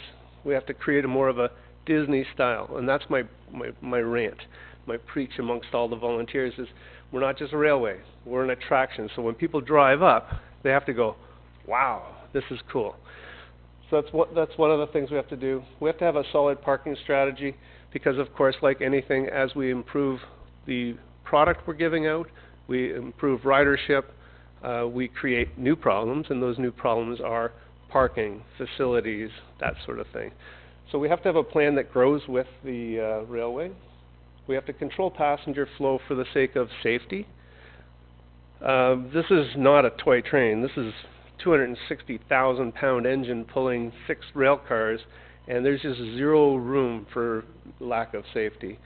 So when we have people that are cutting through our property regularly, or racing ahead to try to get around a train, things like that are just absolutely unacceptable. We have to control that flow. For example, the Day Out with Thomas event, we close off a street, but people just think it's a street. They think now it's a place they can walk. They can't just walk on all streets. You have to watch and manage that flow. The last thing we would ever want to have is an accident that's tied to this railway, because that's just the kiss of death. And we have to get back to restoring the equipment year-round in order to maintain our mandate with CRA. The summer months are just too short to do this. So what we need to do this is we need to implement a parking strategy using portions of the railway property, which I've seen some of you guys have paged ahead already. There turns out to be an abundancy of property on the actual rail property that we're renting currently that would allow us up to 300 cars parking. It would also alleviate a huge amount of stress with the parking in the downtown core by having all those people go to an allocated spot. We can maintain the shuttling back and forth between the arenas, but really at the end of the day, having a more stable long-term solution makes far more sense. There's a temporary work shed that we want to erect, and there's a picture of it coming up. It's not a hard steel-clad building. It's a portable building that's, like you see them on farms with the arches. This one's quite ingenious because, and we'll move to that in a few minutes. The other is fencing in our property. People have been using that property as a thoroughfare for cutting through. I've been watching. I sit in the railway office and I'm working away, and I just see people constantly walking through there. Well, it's just a formula for disaster. If we can't curtail that or have them just simply walk around, we all know, everybody here especially knows the value of a fence. So one of the things is we would like to fence off the property to create a better sense of safety, as well as to help us with the events moving forward so we can have a contained environment. For example, the Thomas event has multiple tents outside, and it gets big, and we want to have it controlled big. The last thing is we really would like to partner with the community and offer downtown events, because we are, frankly, downtown. So I would love to see like a big jazz festival or a Wizards Festival or something unique to the area, and something that we can partner with, and we can utilize the space that we have at the railway to make that work. So here's the kind of the ask. The ask is, and really this is kind of an unknown for me, and I'm sure in about a minute I'll get very good clarity, is the building we're looking at, and we'll show you a picture in the next slide, is a somewhat portable building. Some communities don't require permits for it because it can be picked up and moved for $10,000. So we're looking for support on putting up a temporary shelter or a shed so that we can work year-round and have it covered and protect some of our more important equipment that we have, like the engines, so forth. The other is we'd like to start clearing out some area, not necessarily to lay down pavement and put in lights and everything, but just to start the integration of putting parking on our property to take some of the stress off the downtown core and off of the shuttle systems that we're running. And then next thing would be defense of the property, which we would then come in with an exact fence would be going and looking at permitting for that. And then down the road, being where we are located, perhaps in a year from now we meet again and we say, yeah, we've just opened up 300 parking spaces in the downtown core of the town of Uxbridge. Let's see if we can fill them by doing certain events or running certain things. Your Santa Claus parade, for example, I know creates a real surge of traffic in the downtown area. The most important thing is we're not here asking for money. We are prepared to spend the money that it takes to do a lot of what we're doing. We did this in Waterloo and St. Jacobs. We spent quite a bit of money to create new rail stops and to get parking, and we did all of that on our own dime. We aren't looking for a financial handout. We're just needing some town help to make sure we can get this thing done, and done in kind of a timely basis, because I tend to move faster than most people around me, and I really would love the help, because I'm targeting about 75,000 people this year to come to the railway, and I want to make sure that we can do it in an orderly fashion. So, this is the building that we have currently under contract that if we get the go-ahead from the township. If you notice on the base, it has seat cans on either side. When you approach the railway, what you see is a beautiful station, and then off to the right you see a bunch of trailers and like that junk. I want to have that cleaned up. The fact that we can take 3 40-foot containers on either side of a building and attach this building to the top of it achieves two goals. It gives us year-round capability of working out of the elements, and we also end up having all of our storage at ground level in a clean, good-looking fashion. We would also paint them to all match our color theming that we're doing. That's what it looks like from the inside. We'd do double doors on each side. My goal is to have it come through the spur so that we would have about 40 feet. I'm currently negotiating on trying to get a steam engine here, which I would like to have outside on that little spur, and so when people drive up to the railway, they see the station, they see an antique steam engine, and then the building in behind. It's actually a defocus point, and it's also an amazing photo opportunity. This is the boring stuff, but the worst case scenario on the heaviest day that we can run shows that we actually don't even need 300 parking spots. We could probably get away with 150 to 200 parking spots, given that we spread the timing out between the railway runs. I wanted to do that just for my own benefit, but at the same time, we would have a very detailed one provided for each event and each series of events that we would be looking at running. So if you're familiar with the property right now, the station is right here. There's a triangular piece of land here,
knows that he's on that property. And I mentioned that we would pull our lines back to work with him so that he has proper flow within his property. I do also know that he's just recently was issued a building permit. I'd like to make sure that it doesn't affect anything that could possibly be happening on the railway property as well. So that's a pretty big ask. But generally what we're looking for to start with is approval for the building to be put up, and then secondary approval to start cleaning up the property and preparing it for a more long-term parking solution. I think there's another one. Oh yeah, this is the scientific part. Each car requires 180 square feet, 800 by 120 feet. We can easily, with angled parking, get 300 cars. And as you know, that property is not 800 by 120. It's actually wider in spots. But that's it. So, I am sure you have questions. Yes. So I think there's going to be a number of questions from a council perspective to start off with. But one, there's also a lot of issues from like how we move forward from a staffing perspective. You know, it's not your land, it's not our land, it's Metrolinx. So there's lots to talk about. Let's talk about the positives first. Sure. Just a few seconds from me. We have a tremendous asset with what you're already doing from a tourism perspective, and we totally recognize that. So thanks for taking that asset really, really seriously.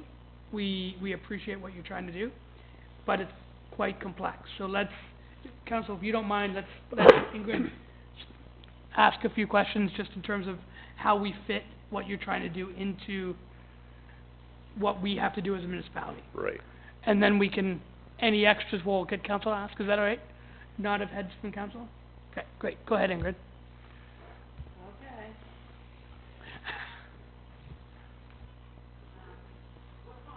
What conversations have you had with Metrolinx about any of this at this point, have you? We've talked to them about putting a permanent building up, and they see no reason to have any issue with that.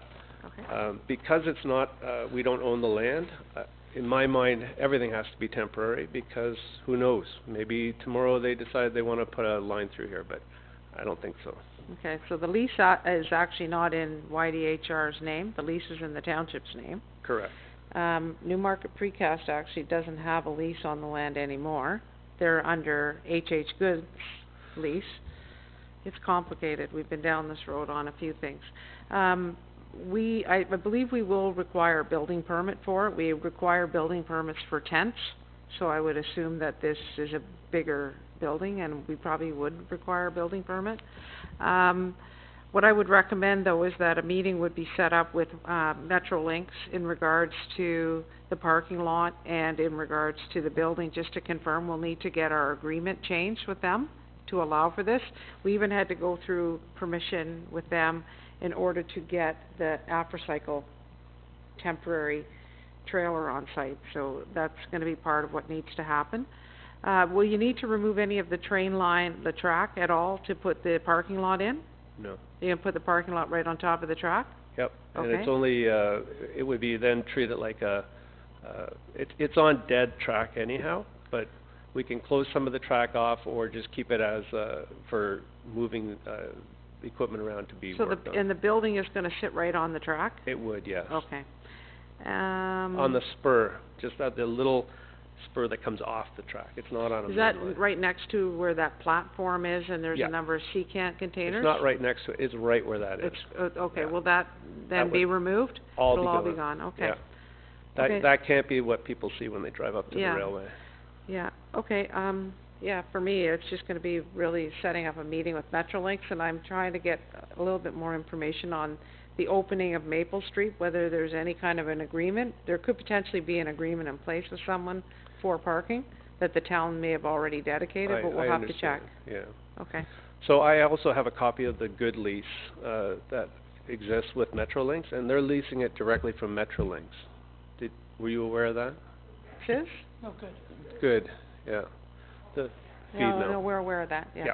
So they're not renting that area from you guys, but you guys are the leasee of that area. We're the leasee of the line, and then if you look at the lease, there's a fairly large section that H.H. Good leases. And the stuff that was in question that we had was some of the stuff that was Newmarket precast stuff. That's actually on the H.H. Good piece. So anyway, it's complicated. I but know, I walked it and I talked to everybody and I'm going, I think we've got 3 people all leasing the same space. So it's really important that we get this kind of, not necessarily completely cleaned up, but at least a general understanding. Because one of the things that we have to do is we have to fence in that property. The amount of vandalism is ridiculous as a one-time thing, and then the product, people cutting through the property is also a huge safety risk. So let's, Ingrid, you're finished? Just one other comment. There are cars parking on our road allowance right now. You're right, with Fitz Electric. Is Yes, that who there it is? are, Yeah.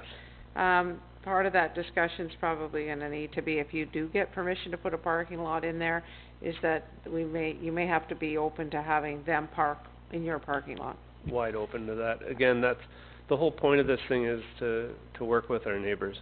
Like, I went over and talked to Brian, and it was probably the hardest conversation. Hi, I'm the new CEO. You may hate my guts at the end of this conversation, but let's see if we can make this thing work. And he really is wide open to working with us, so. This is, Brian from. At the precast, yeah. Yeah, and then we'll have to go back and search and see if there's anything under Montgomery Woodworking, because that's what Fitz bought, right?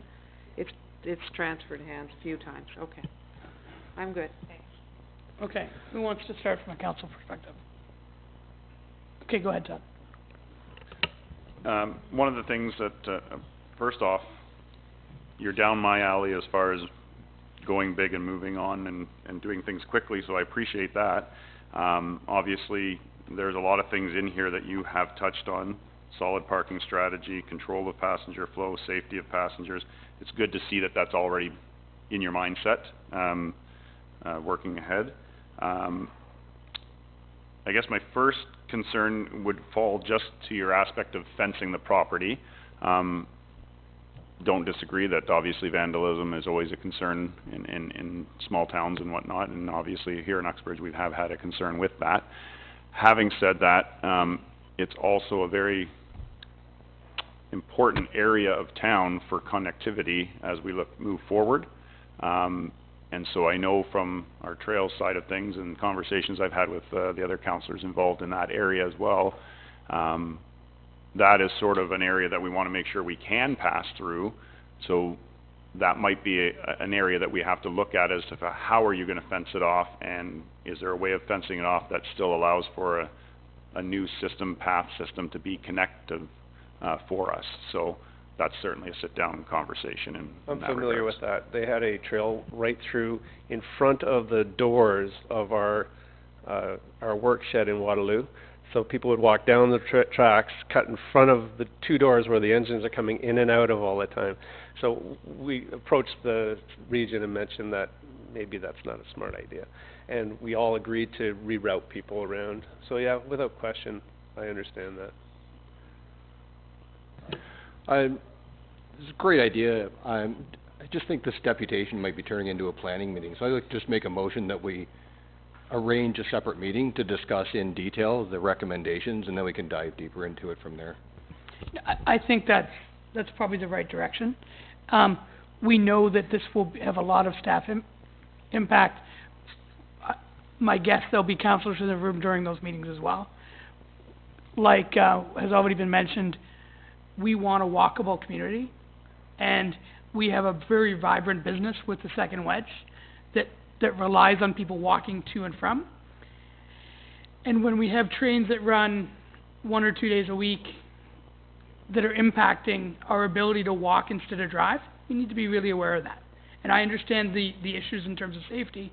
No way do I want to put people in harm's way, but we need to make sure that we're not harming others and people's ability to walk in our community. So there's going to be a balance with this.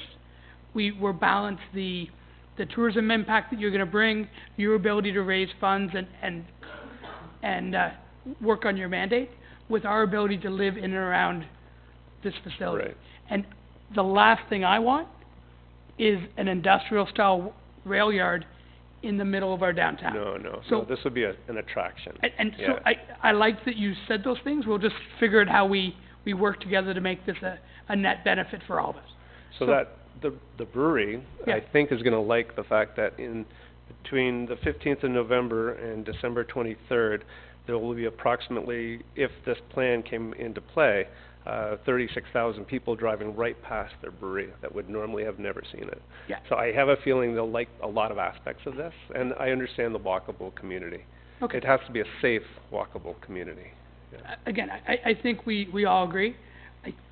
But there might be a couple more questions from council, but there's a motion that's been crafted by our deputy clerk here that we're gonna have, do you wanna read that? You crafted it there. Thanks, Catalina.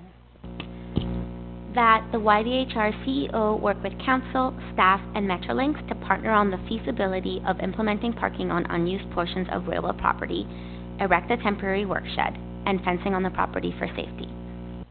Perfect. Yeah. Is there anything beyond what we're gonna have to do as a municipality that we have a question on right now from council? Oh, go ahead, Willie.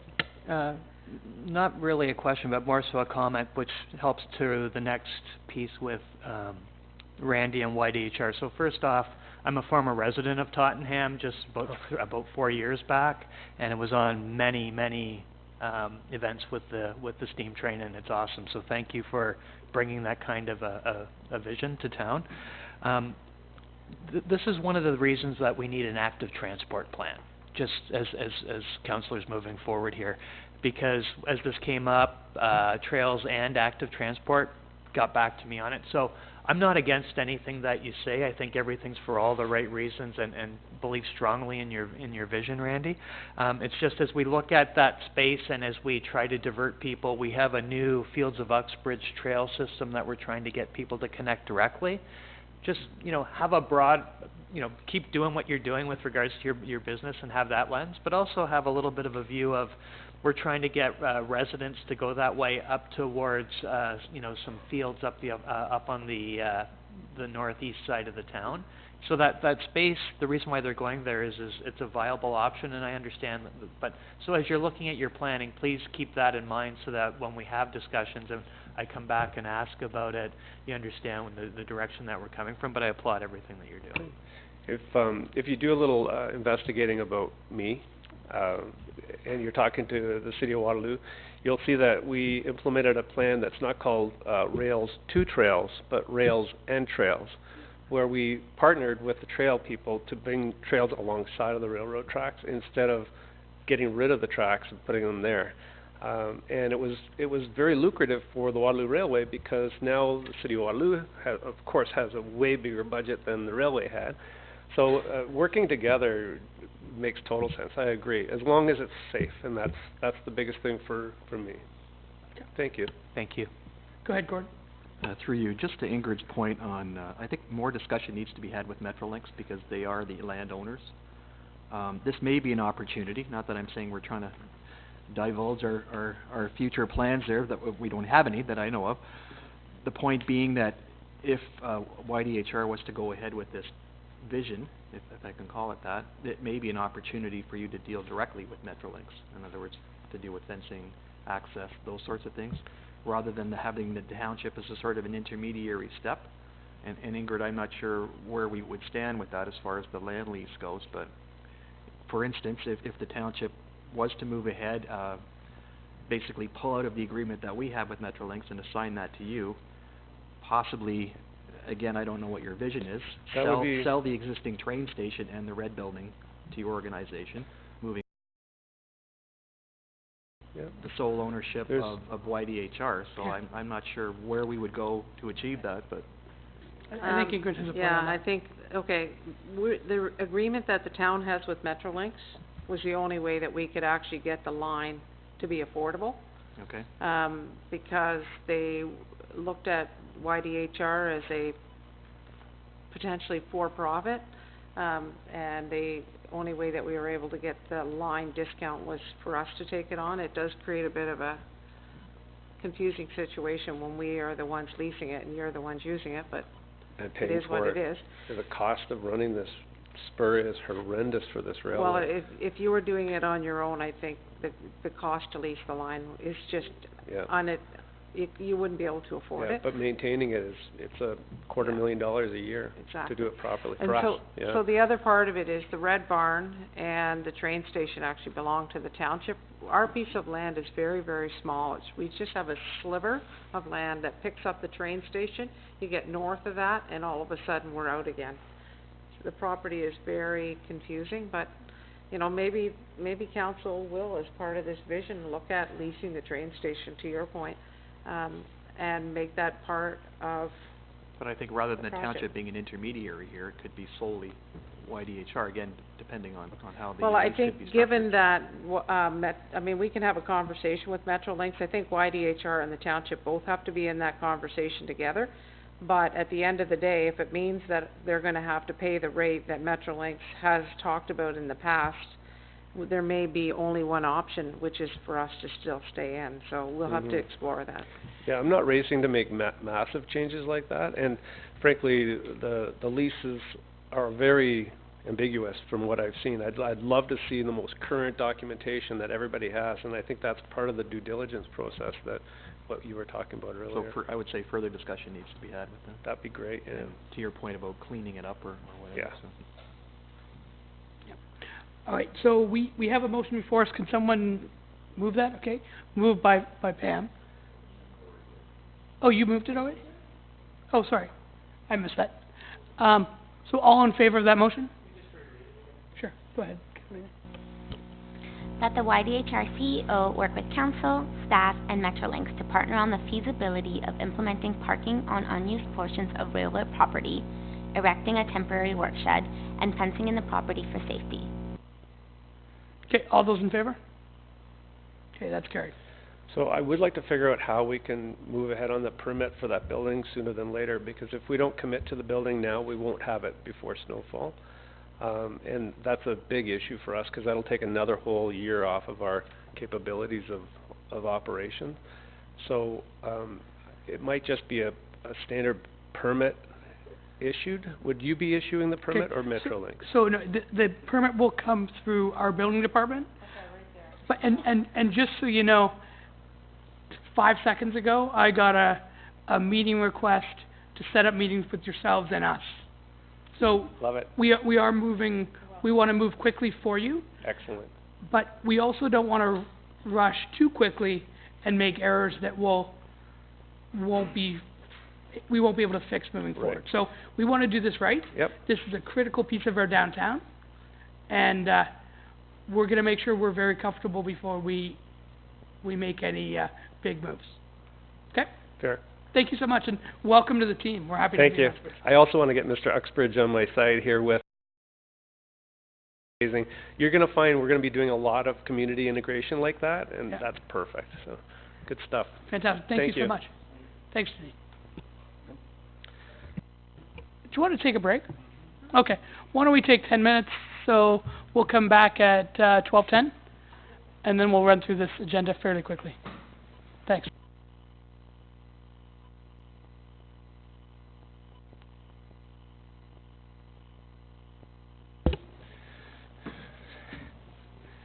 Okay, I'll call the Finance Committee meeting to order. Dave has just stepped out on item 79, and we'll invite him to come right back in a moment. So that's the one related to, let's get it back up here too, the perfect pairings from Joanne Gray. Any questions or comments about that particular event? Do we have any? Counselor Hyatt? Through you, maybe we want to refer this to the Golf Fund and see if there's any funding opportunities that they could provide. So I'll make a motion to refer it to them, if nobody else has any questions. All in favor? Carried, thank you. Yep. Good timing. Just wondered, do we have links on our website for these types of charity events, and should we? That's a great question. Do we have links for this on our website, and should we? with the different charities? Not just this one, but any time a charity's having? So on the main page on the website, there's a box on the left-hand events, Uxbridge events. So any event that's going on in Uxbridge, they can apply to have their event listed on our website on the main web page. So we can reach out to them to make sure that they do that. Please. To my motion.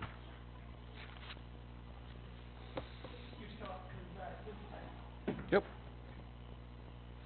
Next item up then is Tony Reba's concerns regarding township spending on Brock Street culvert, so page 11. I'll give you a motion to receive that and then have the counselor, which is Gary, follow up. Okay. All in favor? Thank you.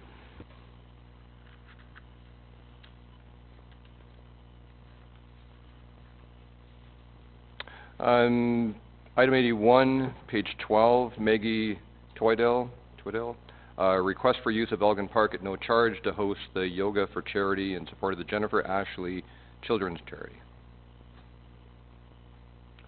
Questions or comments? Mayor Dave, go ahead. Yeah, this happened last year as well. I think this would be the second annual. And I'll give you a motion that we do exactly what we did last year to support this one. So pass it to staff, make sure that they meet all the expectations and have the rate the same as what we did last year. Terrific. Any other questions? All in favor? Carried. Next item up are reports to committee, PWO-24/19 from Ben Kester related to tree planting. Recommendation received for information and that tender be awarded to Garden Grove for a price of $29,178.86. Gordon? I have a question for Ben. You want to come on up, Ben?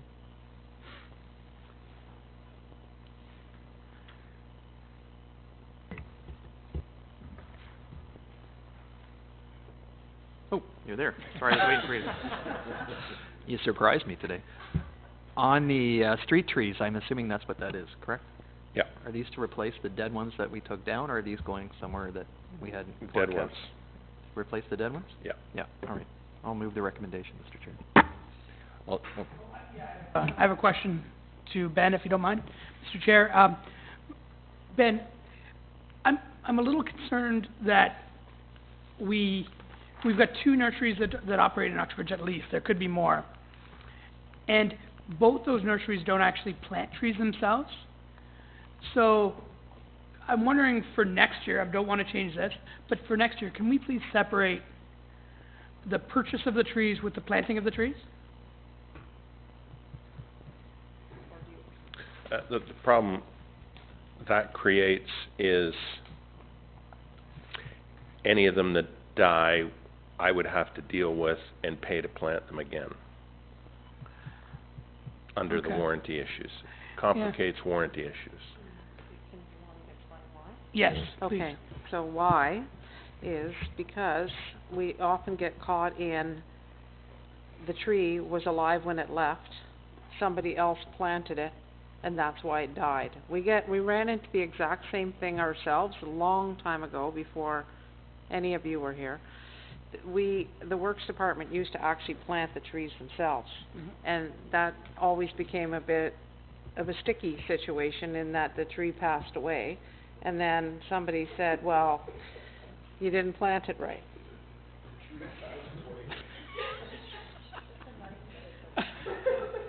Okay.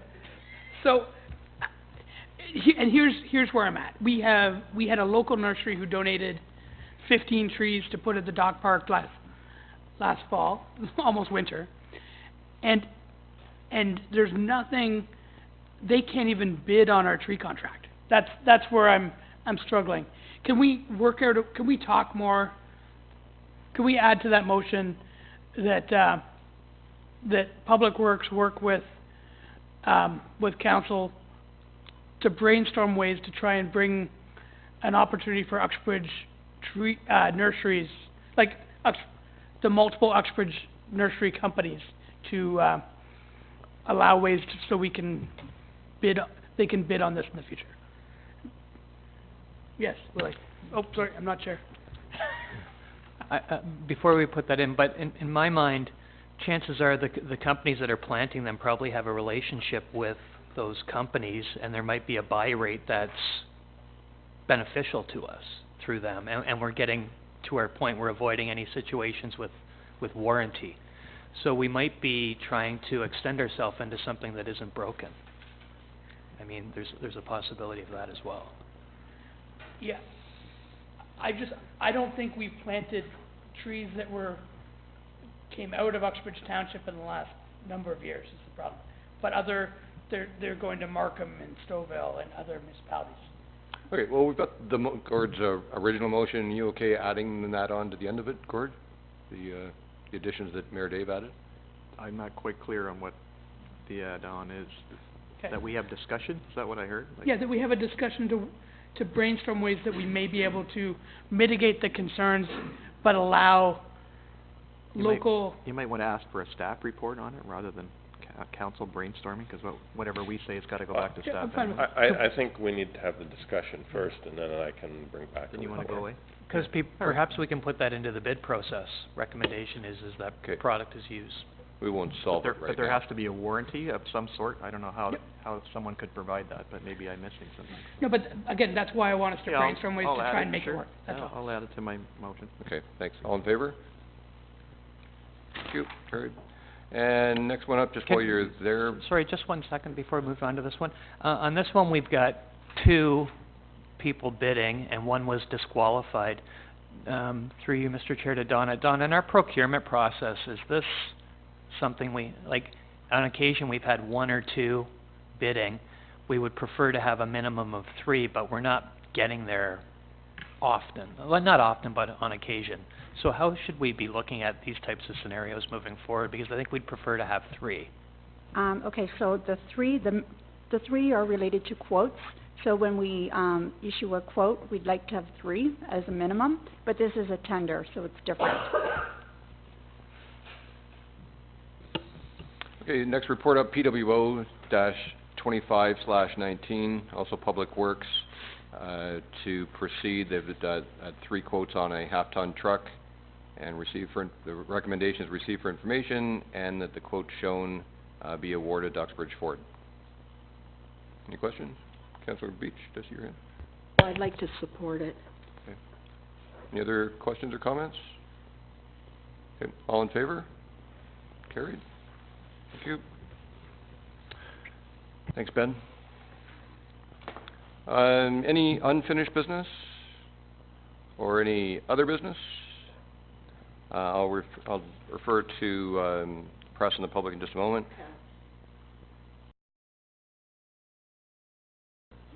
I know. So I'll just finish what I was saying. I was going to say I'll refer to... Hold on, Mr. Chair. Just one more piece from a finance perspective under other business.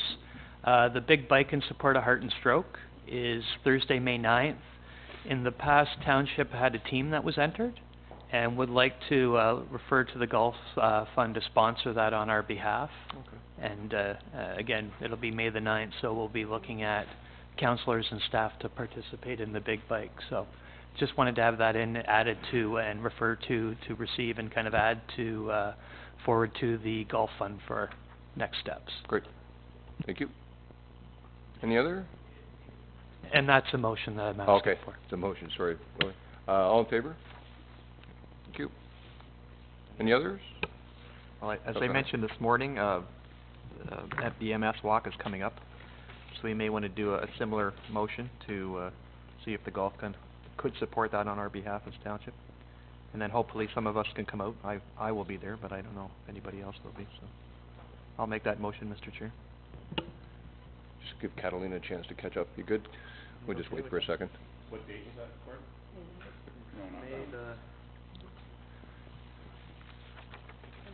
May the 5th, I believe. May 5th? Well, we need sponsorship, and then we can build a team from that. Similar to the Heart and Stroke. Just while Catalina's getting caught up, I'd had some contact through Facebook on the weekend as well, individual looking for sponsorship on the Big Bike ride, and suggested that maybe it come through council, or that we do it this as an alternative as opposed to coming to each one as individually that would looking. be our contribution, Yeah, whatever the exactly. Golf Fund. Gee? Catalina, you good? Okay, so all in favor of Councillor Hyatt's motion? In favor of Councillor Hyatt's motion? Okay, carried. The accounts? Okay. On page 28, talking about vacancy rebates, some of those buildings have been vacant for a long time. And I don't know whether there's not an incentive or whether it's the cost of renting those spaces, but we need to somehow look at that. Can you not get an answer to yours, and then I'll ask my question? Is that okay? Sorry, Mr. Chair. No, carry on. Okay, so I want to just confirm through you to Donna that this is the last time we write checks for vacancies, right? This program's over with? Yes, this program is being phased out, and this is the second year of the phase out. So we won't see these come across, no more checks? Okay, good. So, and this was for last year's rebate then, correct? 2018, Yeah. Okay. Pam, are you good? Yep. Okay. So am I. Good, thanks. Any other, go ahead. No, that was one of mine too, so I'm glad that that's been dealt with. Appreciate that. I'm not sure what page here. Under Arena, just a quick question on that. It mentions lobby lights, last changed, were 1635. I'm just wondering, the change out, is that, are they being done to LED? Is that, do we know? Just a quick I would question assume to so Bob. based on my last conversation with him, but, Let me just follow up directly with Bob to be sure. okay, and then bench and accessories. I was just wondering what that actually entailed, so. Yeah, it's unlikely that Donna's gonna know the response to each one Okay. of the items, so I'd just say we'll follow up. If you have further questions, follow up directly with those? whichever, yeah. Okay. And the only Yeah. other one that I had was music hall. It says that there were repairs, under repairs, what, for 3325. I'm just wondering if that was the install of the new projector. That's what I'm assuming based on the price, but. I'm gonna say with any Yep. of them, we don't have all the detail, and it Yep. would need to go directly to, To I mean, those. they're valid questions, we would just need to go to the individual. Groupings. Yeah. Okay. Do you have something? That is for check work for the months of January to March. Okay. No, can you repeat that again with your mic on, please? Sorry, Todd, that was for technical work for the months of January to March. So those are for services provided. Plus there were a few other things that we had to pay for also. Can I just make one comment? Back to the vacancy rebates, I just wanted to clarify that we were regulated to have that program in place by the province of Ontario. It wasn't a township program, it was one that we had to provide and we had to follow. But it has been. So the province gave us, a couple of years ago, they gave municipalities the option to determine what kind of program they wanted to, and the region did a lot of studies. They met with local businesses, and it was determined to phase that program out. Any other questions related to the accounts? All right, then, before I close, any questions from the press? Nope. Public, go ahead. Just jump up to the microphone if you like. Oh. Okay, I'm sorry, yeah, yeah, my mistake, thanks. Okay. All right, thanks, Dave. All in favor? Good, thank you. Good afternoon, and thank you. Just a quick question. How many trees for the 29,000 and change? About? Okay. Thank you. Any other questions from the public? Okay, I'll close the Finance Committee meeting and refer to Tourism and Heritage. Thank you. I'd like to open Tourism, Heritage, and Community Program Committee. Is there any unfinished business? Any other business? Press? Audience? I'd like to close Tourism, Heritage, and Community Program Committee and pass it on to Parks and Facilities.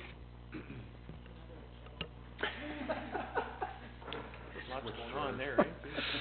And I'll open Parks, Facilities, and Arena Committee. There are no reports currently to the committee. However, I'll just make mention that I am working with Amanda and Bob on a number of different reports that are being drafted and will be brought before council hopefully late May. So more to come on that. But otherwise, is there any unfinished business? Any other business? With none being noted, I'm guessing the press has no questions. And I'm assuming the audience also does not. And we'll close the committee for Parks, Facilities, and Arena, and open, or have, pass it on to Environment and Sustainability Committee. I'd like to open the Environmental and Sustainability Committee, and item 82, Toronto and Region Protection Authority request joint nomination of one representative to the CTC Source Protection Committee. Please note that John Presta has been the municipal representative on the CTC Source Protection Committee since its formation in 2007. Confirmation of committee's approval to have Mr. Presta remain as municipal representative is required should that be the committee's wish. So it sounds as though he would like to continue and they would like to have him, so do we need a motion for that? I'll give you that. He's a very valuable member of the Public Works team, and I think it's in our very best interest to have him continue with that program. Okay, thank you. All those in favor?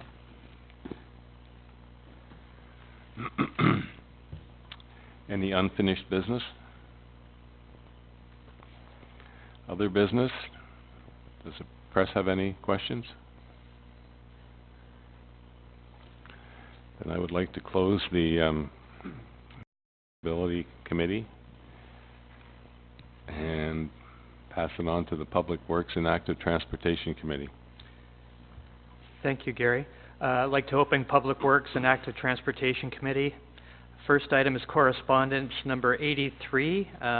Perhaps it makes sense to bring it together with number 84 at the same time if you wish. Do we have any discussion on these two items?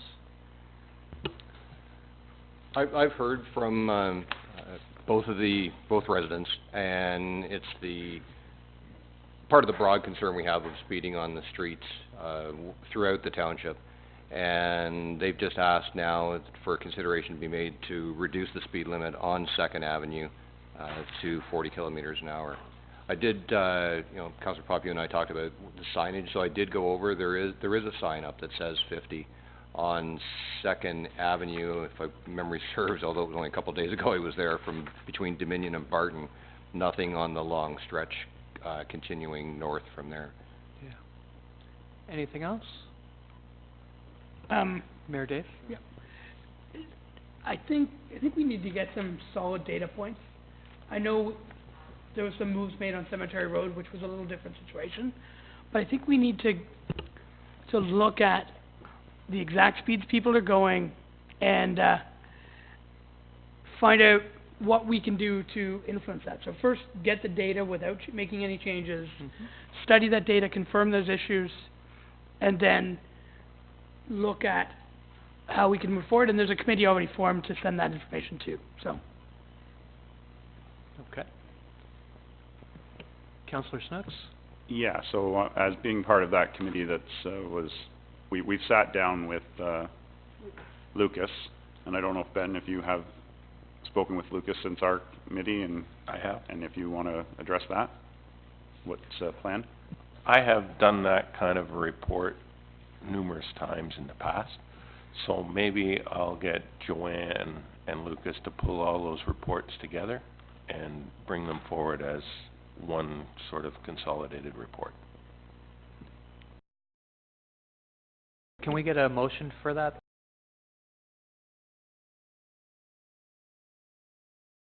Data or old speed data, Ben? It would be using old speed data, but I can, it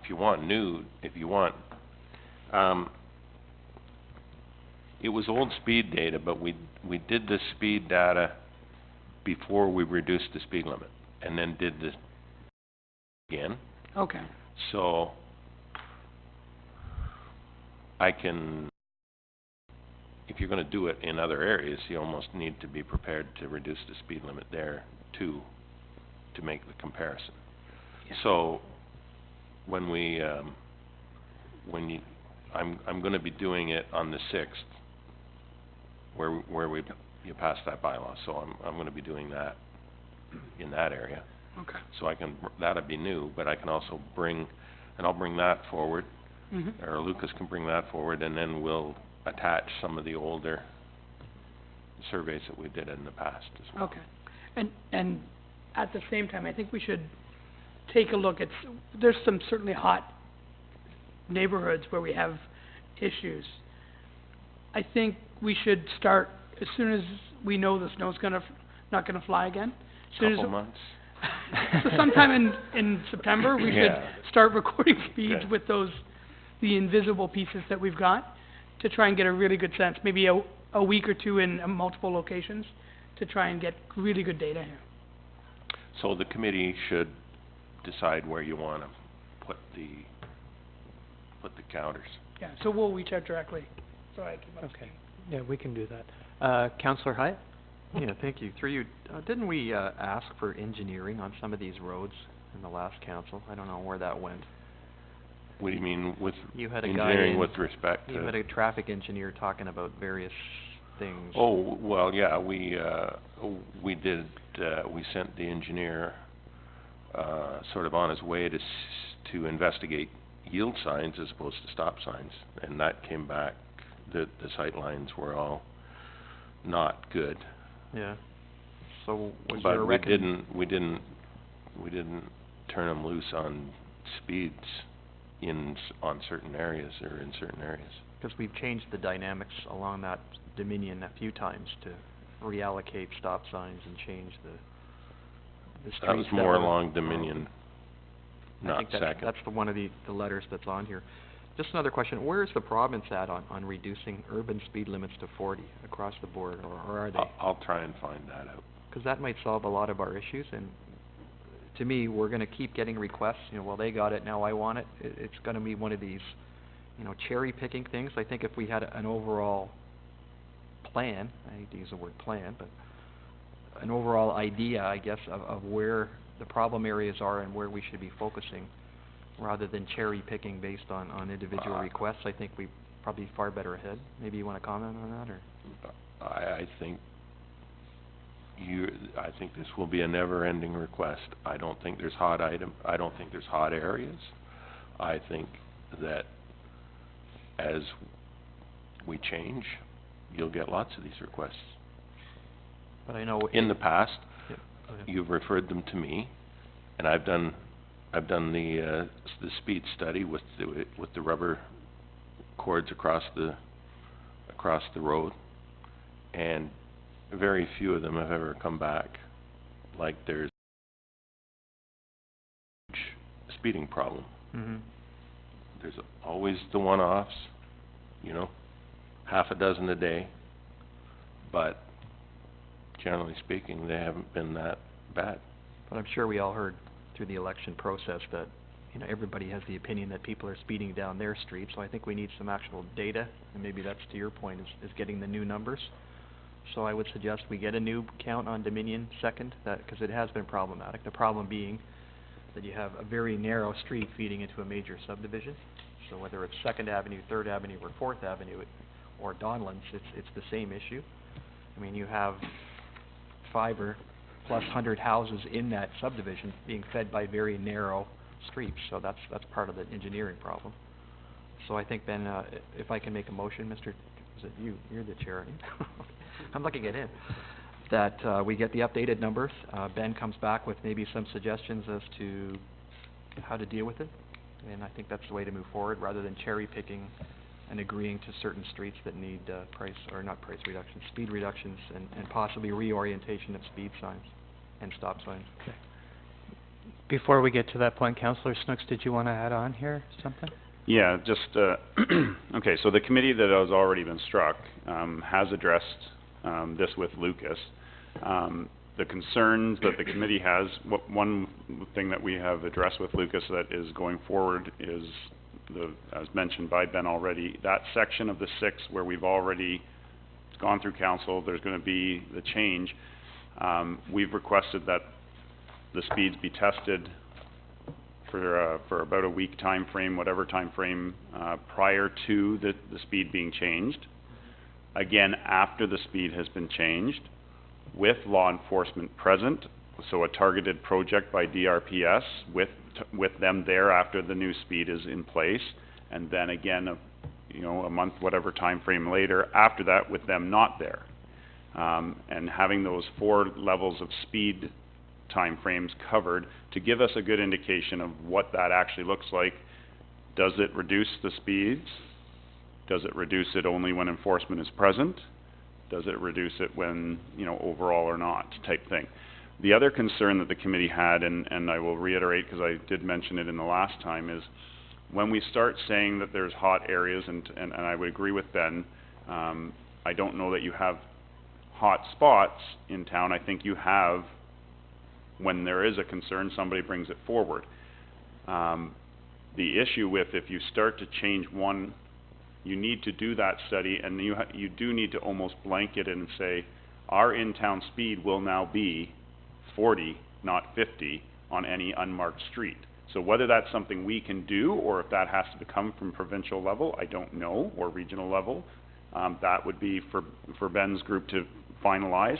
But if you start saying, well, this street, Cemetery Lane, is going to be 40, not 50, but Mill Street can continue to be 50, that's where your complaints are going to continuously come from. As Ben said, it'll never end. So it needs to be a 1 speed limit for certain types of streets. So when we do the 60 on the 6 for this section, all you technically will do is push people to the 5th where they can go faster. So now the people on the 5th are going to start complaining because everybody's using their street to go 80 instead of 50, right? So, and then when you put it on that street, they're going to start using the 3rd. So your concession streets, your in-town streets, the committee is looking at that as pockets, not piecemeal. Okay, good. Just to add to your point, and that's an excellent idea, is to do the before and after. But I think we've had this discussion in the past, is more of a traffic calming kind of scenario. So you could change the speed limit to 5 kilometers an hour. It's what will the road force people to do, and enforcement is a huge piece of it. But that's the sort of thing we need to be looking at, whether it's curb and gutter or whatever, to narrow that drive path, and people will slow down just because of it. So that's something.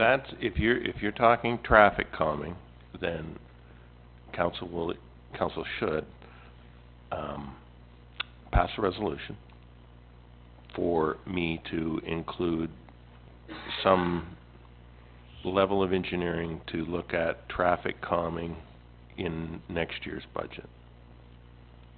Oh, you want me to go? Mayor Dave, then over to Councillor Garrett, and then Councillor Snooks. Okay. When I was away a couple weeks ago, I attempted to make a motion asking to reach out to our MPP. There has been a report on the desk at the province that residential streets be dropped to 40 if it's asked for by the municipality. I think that's long overdue. If you look at Vision Zero, which is, a program to eliminate traffic fatalities, we all know that when you get hit by a vehicle doing 40, your chances of survival is significantly more. So I suggest, I would make a motion today to have staff or a letter from this council to our MPP asking for that to be reinstated. Yes. So I think we had a prior motion to that. So that's... Okay, so deal with the correspondence items first. So item 83 and 84, can I get a motion for that? Councillor Snooks? I motion to receive those for information and put forward to the committee. Okay.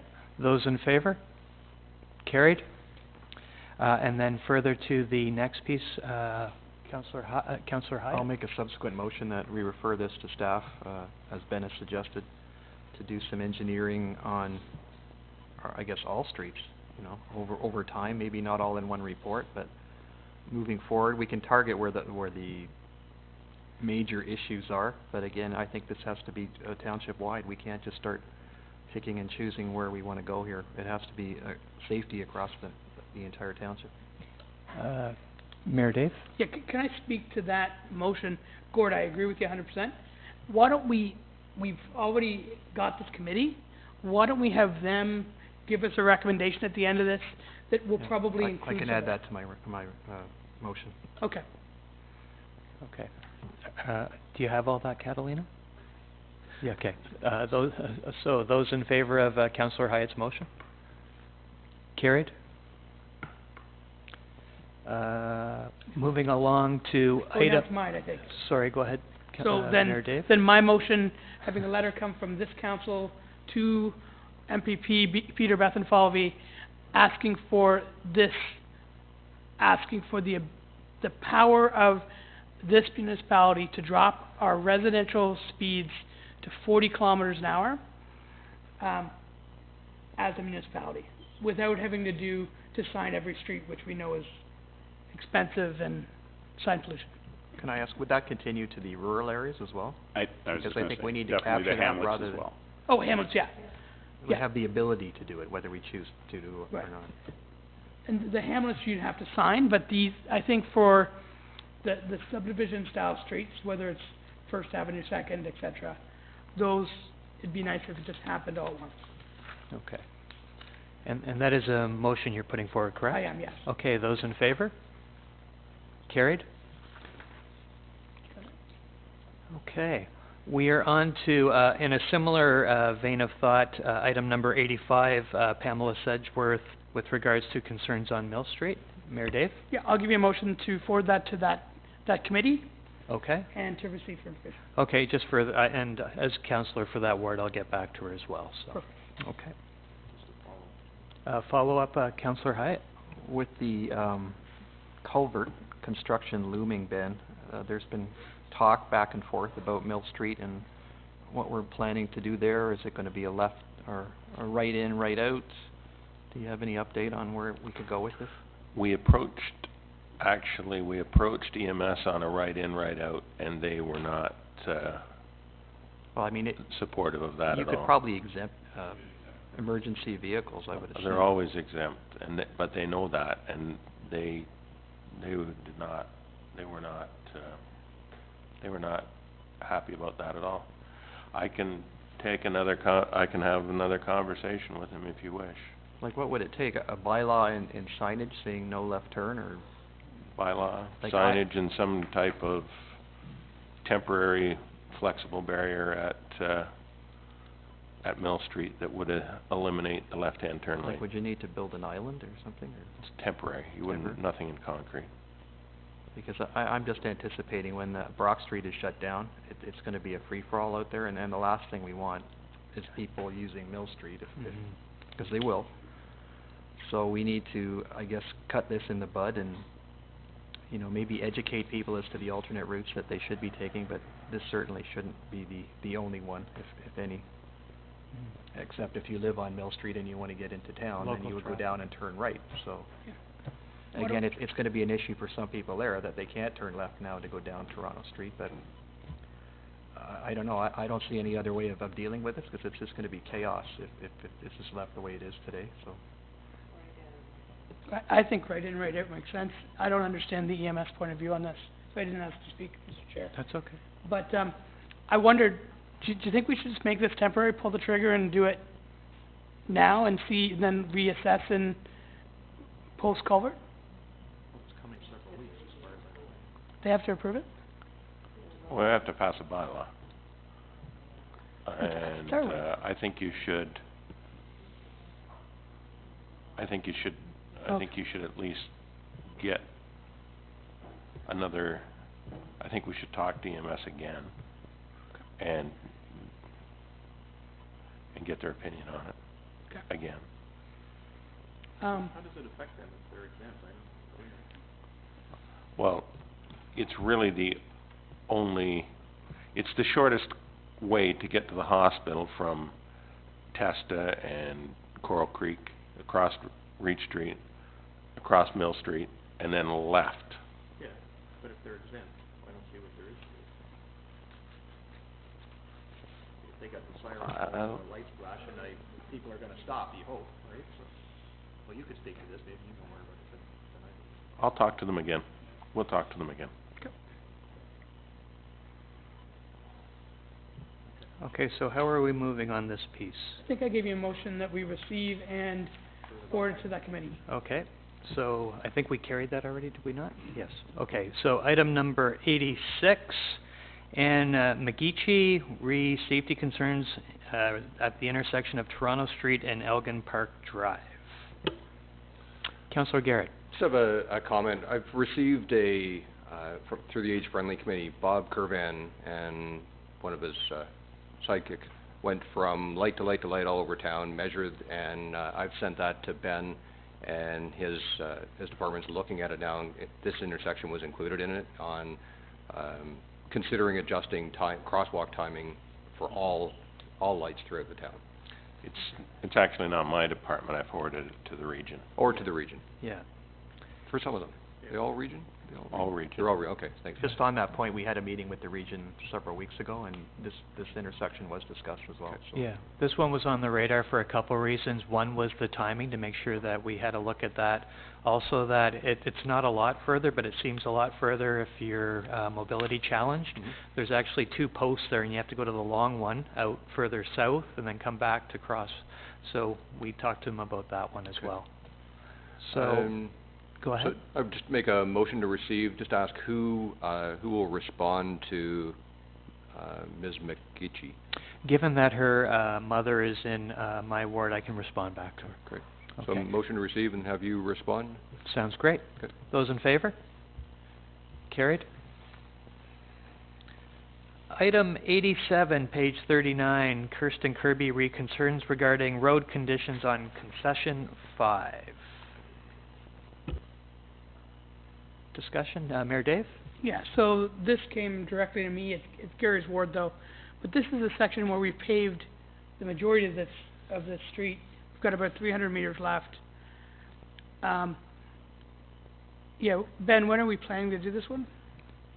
This is the fifth between. I think there's more than 300 meters left.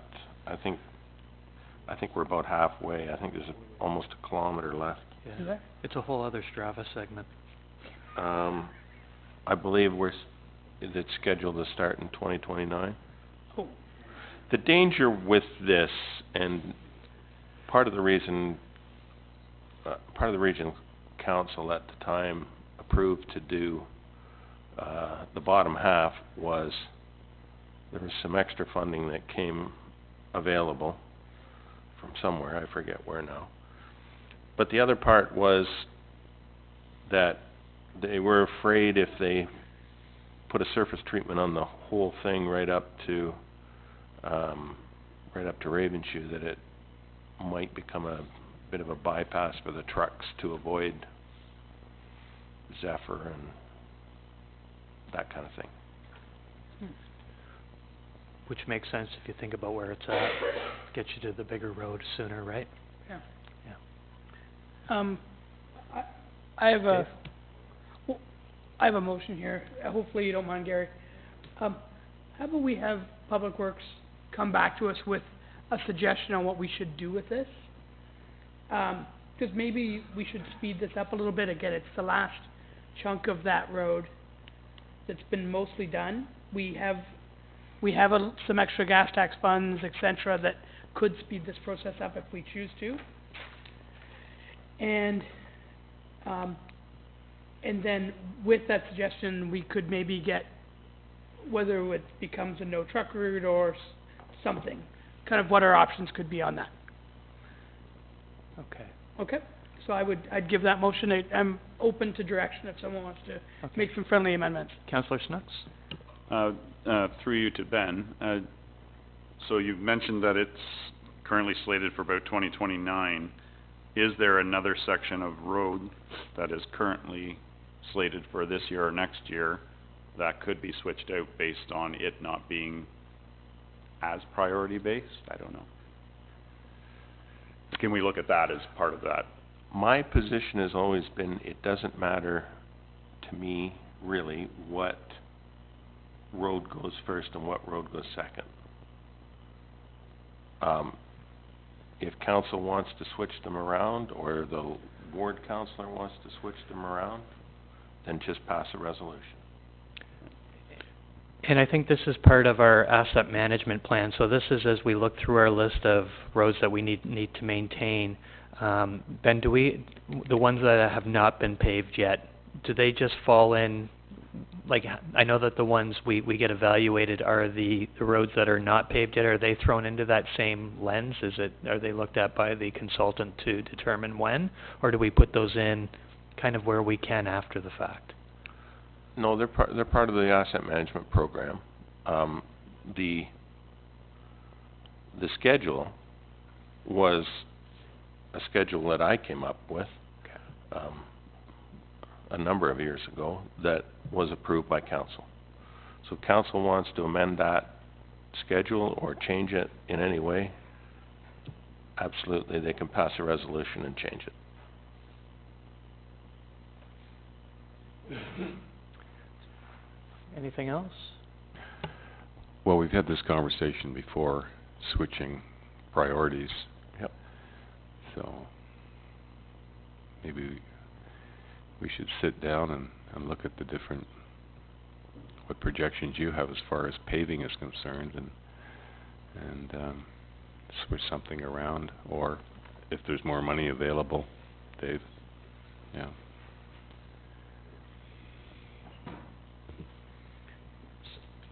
So, Councillor Beach?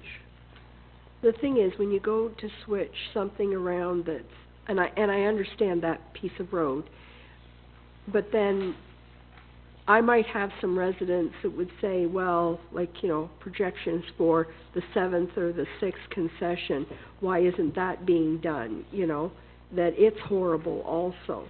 So we need to be mindful of what we're switching and doing, just because of that, and we get a lot of requests down in the southern part on the gravel pieces that are left. Yes. Mayor Dave, were you going to say something? Yeah, the only point I was going to say is, this is a bigger conversation. Why don't, Willie, your Public Works, why don't you, Ben, myself, with input from the councillors in the rural areas, we can't all be in the same room at the same time, is the problem. But why don't we all work on that list and make sure it still makes sense today with the change in traffic patterns that we've been seeing. Certainly, we want to make sure we're doing the right things long term, and the plan that we started 20 some odd years ago may not be the same priorities as right now. It's a good list, and we've made amazing progress, but with the remaining 30 kilometers, the timelines we may want to look at in a different way. I agree with you, and I think if we look at that list to kind of scrub it and look at, potential gas tax dollars and where we might be able to use some of the money provided, this seems to be a logical spot to have a look at that. So that was a motion that Mayor Dave put forward. Madam Clerk, do you have that? Yes. Could you repeat it back to me, please? Sure. That correspondence item number 987 be received for information, and that Public Works staff come back with suggestions on next steps and suggestions on putting emphasis and priority on Concession Road 5, and that Mayor Barton, Ben, Willie, with assistance from Pam and Gary, examine the paving road list. I don't know if that's the right name for it. Hard surface list. Any discussion on that? Those in favor of Mayor Dave's motion? Did you get all that? Carried? No, because Todd, we're talking about the rural people with side roads. Unless you want to start dealing with that. Okay. Next item under reports to committee, item A, report PW 0-26/19, Reed Goodwood Shed, page 42. Ben, maybe just give us a quick recap on this for the council, if you could, please. Well, I'm getting ready to pour the concrete pad for this shed, and I just want to make sure that council understands where it's going, and that I don't get it poured and somebody say, oops, wrong place. We didn't want it there. Councillor Hyatt? My memory serves me well. This was supposed to be right next to the hall. Is that gone now, that idea? Like to the back of the hall, wasn't it? We tendered it as an addition, and council thought it was too expensive. We tendered it right next to the hall at the back, and council thought it was too expensive. So this is what we're doing now, and I think I'll do a report, and it'll be much more reasonable. So I guess if the intent is to store chairs and stuff, is that? No, that's gone by the wayside. The chairs are all in the hall, and that's where they're done? gonna stay. It The just only seems thi- it's so far away from the hall, if you had to move anything from the hall into the shed, you're looking at, So just 50 to odd give you, feet from beyond. just to give you some context, I think it's about 600 square feet, 20 by 30, Yeah, give or take. yeah. 500 square feet are for the Lions Club, For the boards and stuff. for the boards and that kind of thing. Yeah. And there's only 100 square feet for storage for the hall. And the way I understand it, it's just for seasonal things like Christmas trees and that kind of thing. The hall board's agreeable to this, and the Lions Club's agreeable to it. No, I just wonder why it moved away from the hall, that's all. Councillor Garrett? Ben, the last time you were in, you're just looking for approval to, I think, go to this stage. But we haven't finalized on the price of the shed. No. So, is there any risk that we're gonna put down a 20 by 30 pad and then find out that it's a wrong size for the shed? No, No, I have the shed pretty much designed. The engineer's working on the building permit. And it's 20 by 30. Then do you know the cost of that, of the proposed shed? I'll bring another report. Are we in the right sequence here? Because what if it comes back and we say, no, that's too much, or? No, Can we just let, I'm not gonna, let him I'm go not ahead gonna, and- I'm not gonna Yeah, if pour that's the, okay? I'm not gonna pour the concrete pad until I know you're all right with the price. Okay, thank you. Ingrid?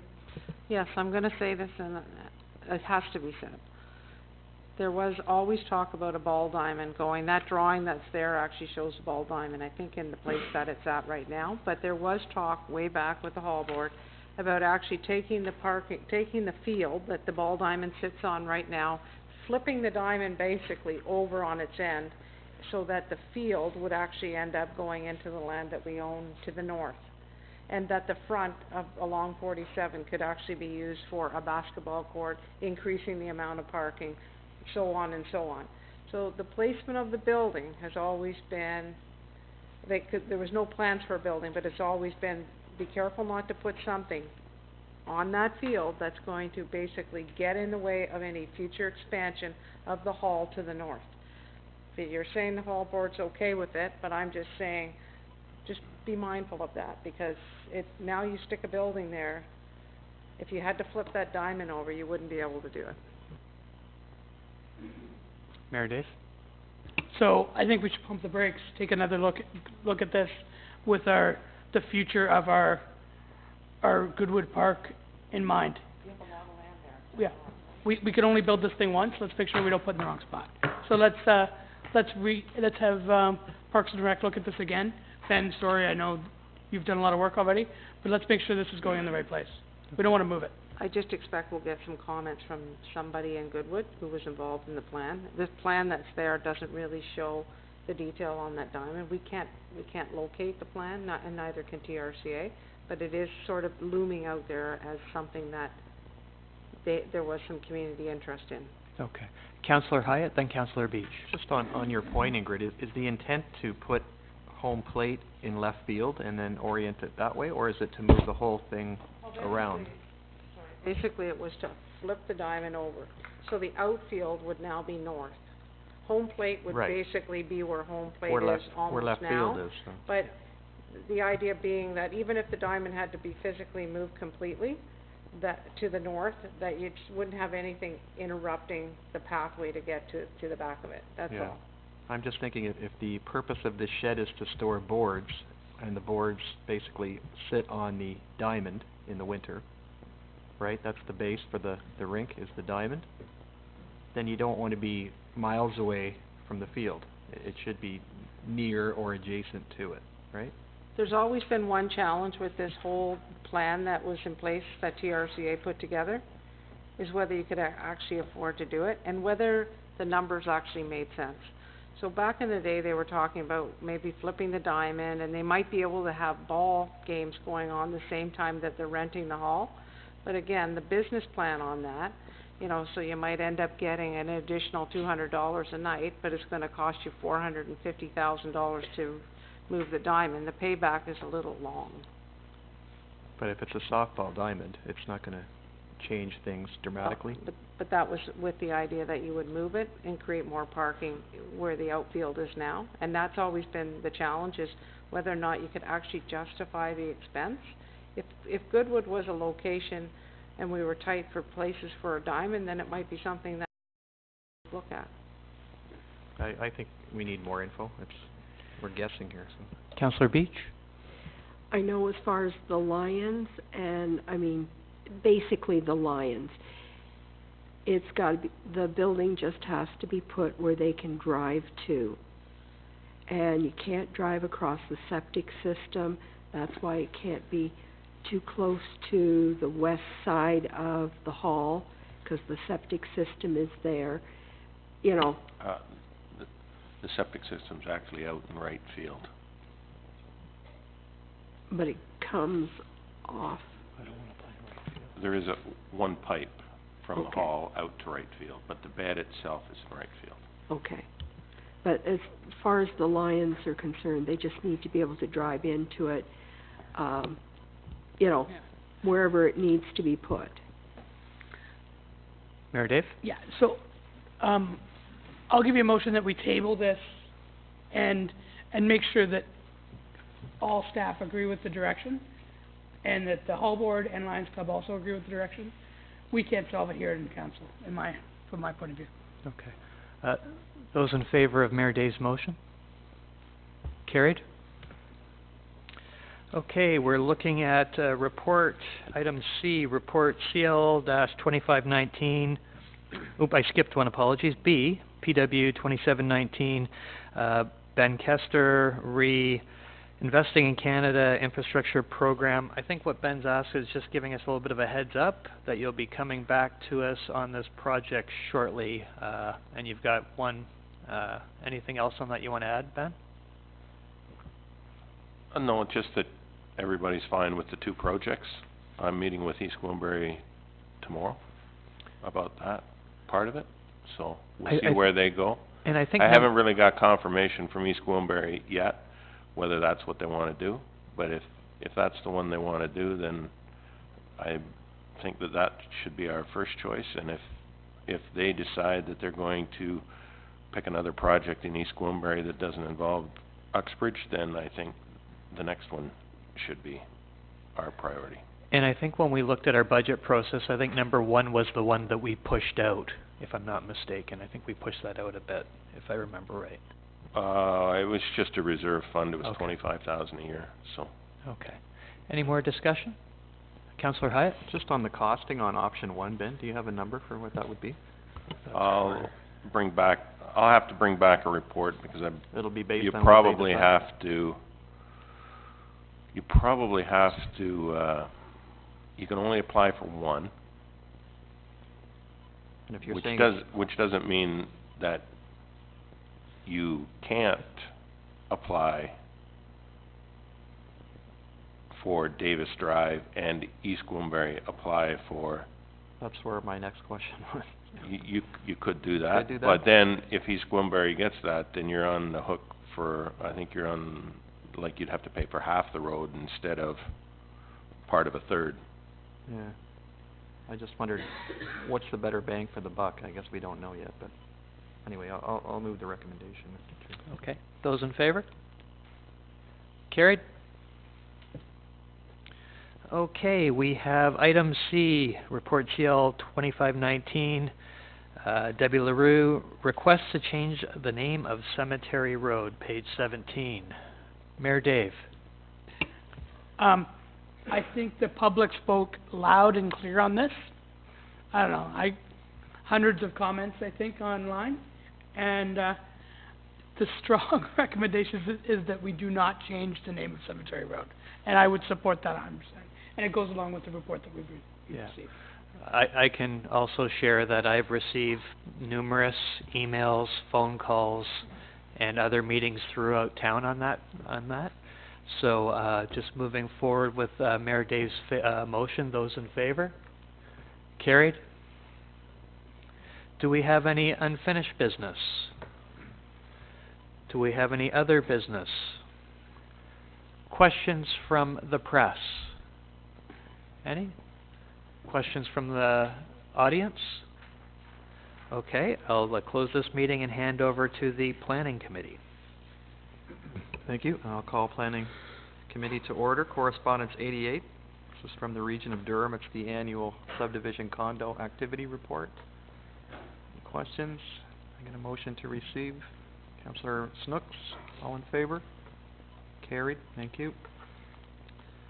89. This is from Rogers regarding a proposed wireless tower in Zephyr. Any questions? Councillor, or Mayor Barton? Yes, again, there's pretty strong comments on this. When you look at Cosman Pop's tower in Zephyr, and their tower in Goodwood, and their tower in Stanford, this would stop those towers from communicating, from the drawings that I've seen, which would prevent, you know, all the leaps that we've made in rural high speed would be stopped with this. I think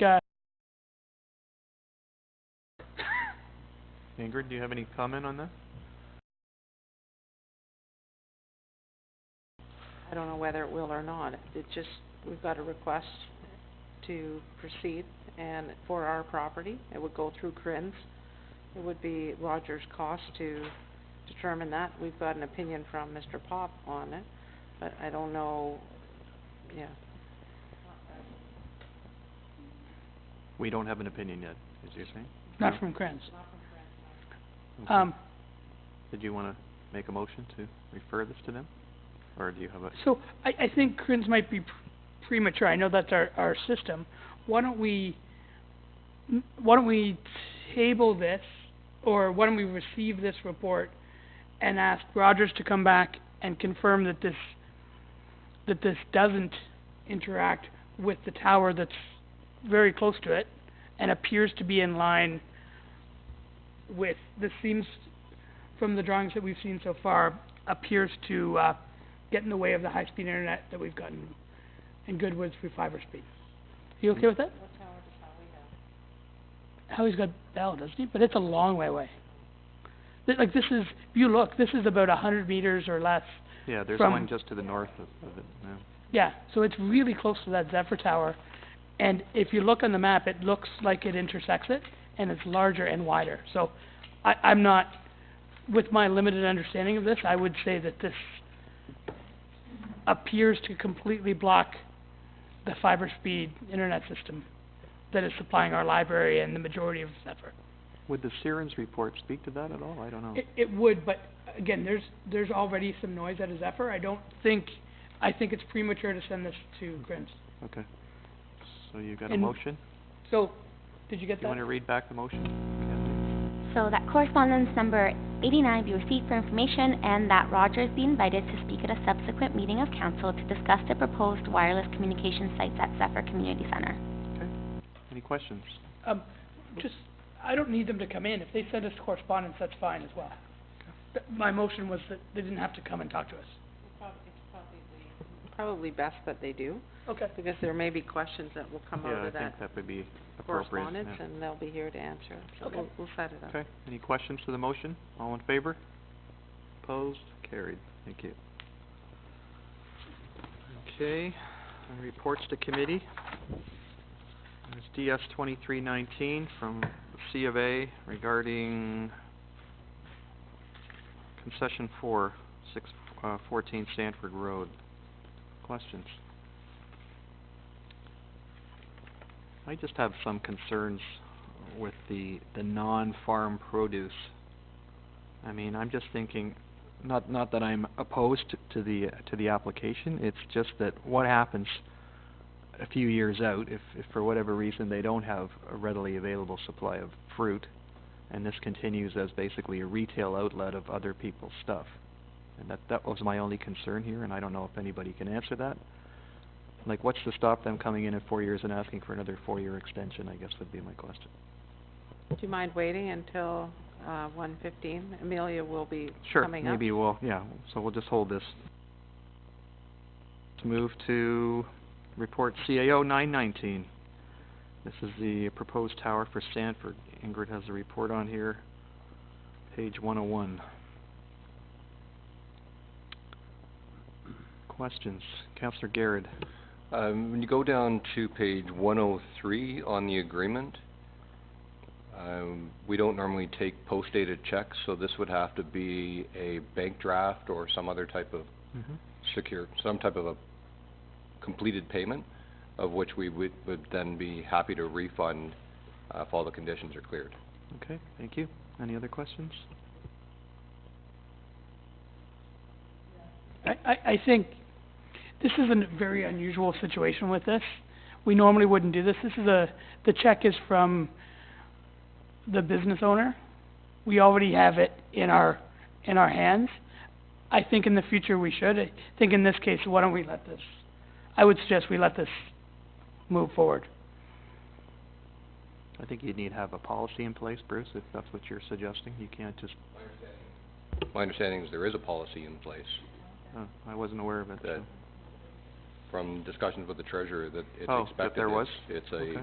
secured payment, not a post-dated check that may or may not clear. Was she part of the original discussion on financing? No? You don't No know? comments came in from the treasury, no. Okay. I don't disagree with what you're saying, but if there's no policy in place, I don't think we can do it at the 11th hour, that's all. Yeah.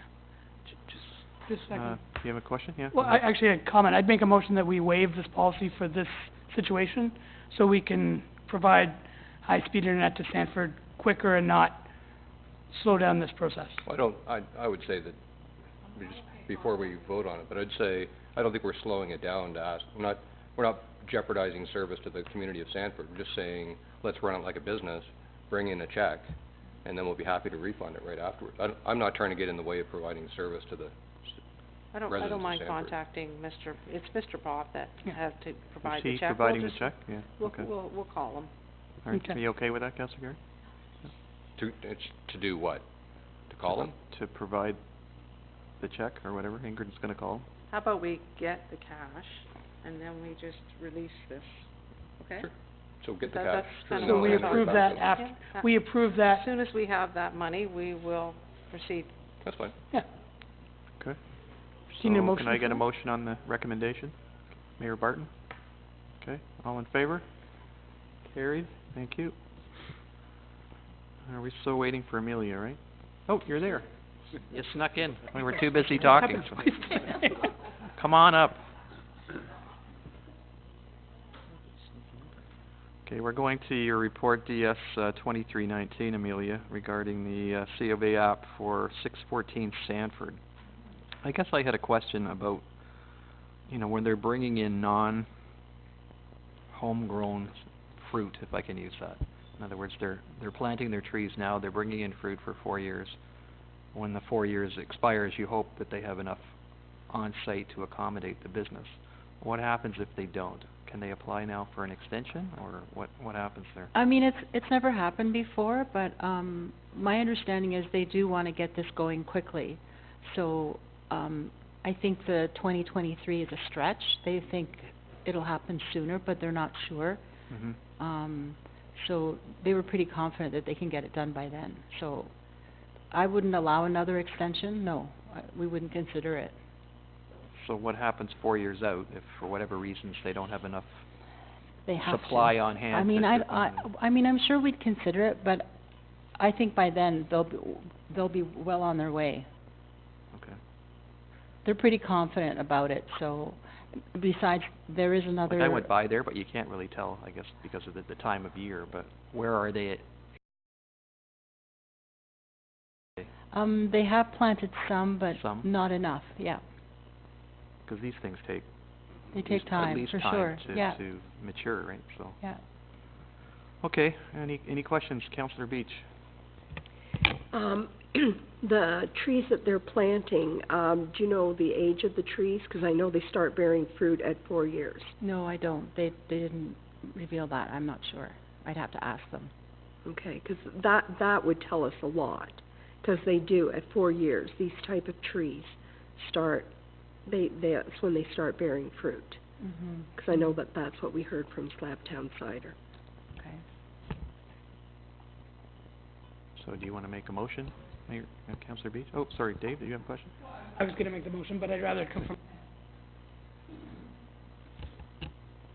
Well, I mean, personally, I want to know the age of the trees that they're planting before I would say this is okay. Because to me, that's important from, like what they're going to be able to produce. And if the rest of the trees that they are planning to plant are being planted this year and the age of those trees, let alone the ones that have been planted. Because I know they're dealing with a lot of heritage apple trees. Any other question? You have a question, Dave? No, I don't have any questions or concerns with this. I think their business plan of, sorry to disagree with you, but their business plan of where they're getting their apples from to move forward, if their goal is to get trees that produce fruit, get a value-added agricultural business, and move forward and do some agro-tourism business, I'm a big fan. So I would support the recommendation. I'd give you a motion for that. Motion? Do you have a motion? Or are you withdrawing anything you had before? I don't recall what you said over there. With Dave, but I would like to know the age of the trees. I guess, not to repeat myself, but the only concern I have is if for whatever reason we agree to this today and 4 years out, they can't do it. And what happens then? The last person I would be shutting down an existing business. That's not where I want to go with this. So you're telling me they could achieve that target in 4 years, and I'm not disputing that, but what happens if, I guess is my question, not that we can foresee all the bad news, but any comment on that? They seemed really confident. They seemed to know what they were talking about, and they were pretty confident that they would have it up and running by that time. I mean, even just based on what they already have planted, they're committed to it, and they were just waiting to make sure that they can do something like this without, before, spending all this money on trees. Like right now, it's functioning as a small orchard, Mm-hmm. so they seem to know what they're doing, and they seem confident that it will happen by then.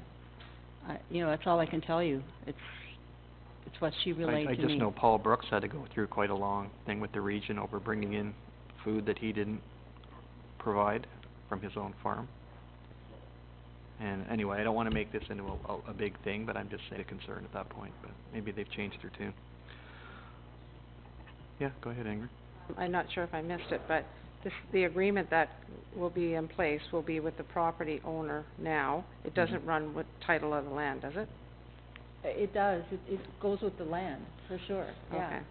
Yeah. Is there a way, if there is concerns about that the agreement runs with the property owner and doesn't become successor on title? And then that way you can say that in 4 or 5 years from now? Yeah, we could do that, yeah. But then what it does is if the property happens to flip hands, I mean, right now you're dealing with the owners that you know. If the property was to change hands, it's not to stop the future purchaser from basically coming in and asking for an extension of that use. Mm-hmm. Rather than saying it runs forever, right? I mean, our goal here is to support local farmers. It's not to provide a retail outlet for people bringing in stuff from outside, so At least this way, if it's At only least if with... we knew it was Uxbridge or Durham Produce, then I would be a little bit more inclined to support it, but we don't have any way to determine that, do we? All they referred to was it would be from Ontario Orchards. That's where the produce Yeah. would come from.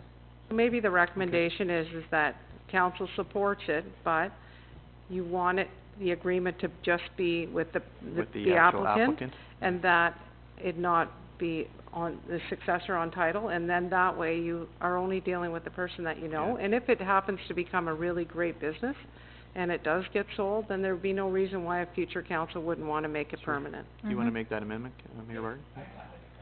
Any other questions? All in favor? Carried. Thank you. Okay, DS 2419, Amelia, this is the architectural design of,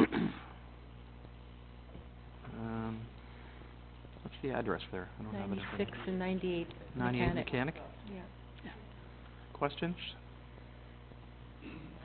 Concerns? Councillor Pop? I'm just trying to pull it up here on Google Earth. I went by it again, but it kind of worries me when I see this kind of size and of what's coming up in pieces. Is we've got some smaller homes close by some of these when we're getting into 1.5, 2.5 story buildings, and we've got some time where some of these pieces end up dwarfing the ones next to them a little bit, putting them into shade and stuff like that. So I'm just trying to pull it up. I'm just was there any concern by as we look at this with regards to the Committee of Adjustment on neighbors impacting this? I don't see anything, but just thought I'd ask the question. Yeah, everyone within 200 meters was, or I'm sorry, 60 meters was notified, and no one... Could you use your mic? No one came out to the meeting. No one would seem to be concerned.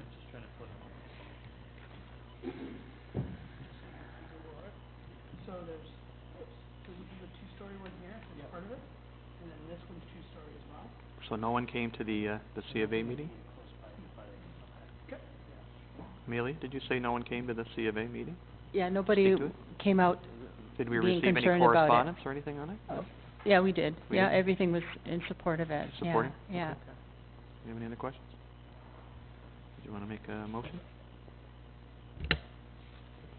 Let me just pull it back up again to the right page. Come on. Just motion to support the recommendations 1, 2, and 3 in Amelia's report. Okay. Questions? All in favor? Carried. Thank you. Any unfinished business for planning?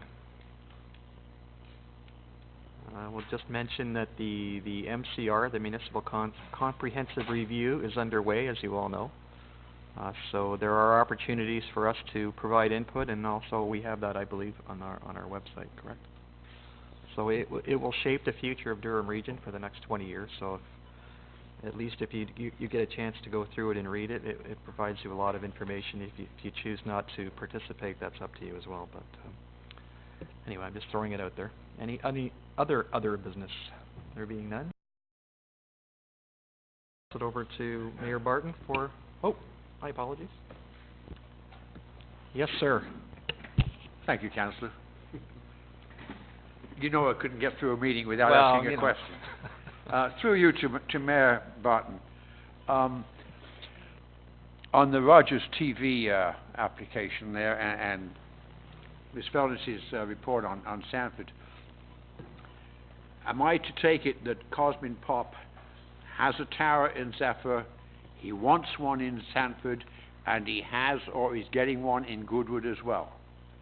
So the Goodwood Tower, Cosmin Pop and his company get their internet data from Toronto. They've got a tower on the Moraine in Goodwood that takes the tower over the Moraine, then sends it to their tower in Zephyr. Those two are already existing. From the sketch I've seen, this tower proposed for Zephyr from Rogers is in the middle of that link, which would prevent those two towers from communicating. This tower is also in the middle of the link from the data I've seen so far, it's also in the middle of the link between the Zephyr Tower and the proposed Sanford Tower that just went through Krenz. So it would be, it would stop the communication of high-speed internet in Zephyr. Okay. And Sanford. And, where Rogers is proposing to put that tower, how far away is that from Cosmin Pop's tower? It seems to be almost on top of it. It's quite close. I would guess 100 meters, but I didn't. I'm sorry? I would guess it's about 100 meters. It looks very close. You could, it wouldn't be that hard to get that calculation, but it looks very close to me. Okay. Thank you. No problem, sir. Any other members of the press? Members of the audience? No, no worries. There being none, then I will adjourn and pass it to Mayor Barton for admin. Okay, and I'll open admin, and first item is item number 90. This is from the Ministry of Community Safety and Correctional Services in regards to assistance for First Nation communities in Ontario. What would we like to do with this? Okay, Willie? I guess motion to receive, and I think we probably have to get a recommendation from staff, because they're asking us if we have facilities where we could house these people temporarily. That was my read on it, so I'm not sure, you know, what we could do with regards to if we looked at the arena or, you know, another facility that way. But, you know, that would be my recommendation. Okay. When I read it, I thought this might, especially with the communications between some of our churches and the First Nations communities, I thought it could be a good fit for some of their ministry. So what if we forwarded this to some of our local churches, maybe even Brian Evans, who sort of is sometimes the liaison for a number of the churches, and see if there's any interest in them picking this up, and then we can respond after. I would amend my motion to include that. All right. Any questions of Willie's motion? Gord? Just, I don't know if anybody saw it on the news last night that they were evacuating people from Cashua because of this very issue. Yeah. But I think you're right. You need to have the ability to host quite a large number of people, and I'm not quite sure how many there are, but it's substantial. Yeah, and this. And they're flying people out by helicopter and small planes, so it's a challenge. And my wife lived in this community for 5 years, so this is near and dear to our heart when she was working at a hospital up there. So she's been evacuated in the past. So any questions on this motion? All those in favor? That's carried. The next one is item number 91. This is in regards to what Councillor Height was talking about, Envision Durham and the Agriculture and Rural System Discussion Paper. This is the one tomorrow night in Sunderland. So Yeah. if you can make it to that, would be advisable. Okay. Any other comment you want to make to this group here? Okay. Can we receive this then, or Willie, you want to speak? Oh, Pam, sorry. If you haven't read this in detail, I encourage you to read it in detail. And there is one little section that's mentioning edge planning, and that's between hamlets and built-up areas and the rural community. That's just one of the many things, but we really need to look at this and put comments in. It's important to the agricultural community. Okay. Pam, what I'm wondering, if you could be the champion of this and create some comments and bring them forward to this council so that we can vet them and then send them on, is that okay? I've already provided comments from a staff level to the region. They've actually had a consultant that called around and wanted to speak to everyone, so. Okay. So, Pam, do you want to work with Ingrid, make sure that... Yeah. Okay. Can I get that in a motion, receive, and... Okay, and that's from Pam. Did you get all that, Catalina? Okay, all those in favor? That's carried, thank you. Just if I can add something to that, this Yep. has come before DAC, which I sit on, as well as our former mayor, Gary Lynn O'Connor, sits on that. And we have 2, maybe 3 other farmers that sit on that from Uxbridge. So we are quite involved with this, at least from that level. So to your point, Councillor Beach, I think this is something that we as an agricultural community, which we are, have to get very involved in, because it's something that's gonna shape the future again for our farmers moving forward, so, thank you. This might be a little bit timely with what we dealt with last week. Okay, next one, we've dealt with already. Okay, so let's go to 93. This is from Maureen Coxworth, Nancy Hall, Corinne Coxworth, in regards to the United Church, our sign bylaw for their house tour. Pam? I'd like to support this. We have in the past and worked with them, and it's been a very successful event. Excellent. All those in favor of Pam's motion? That's carried, thank you. Okay, we then have a resolution, and do I have to read a resolution again?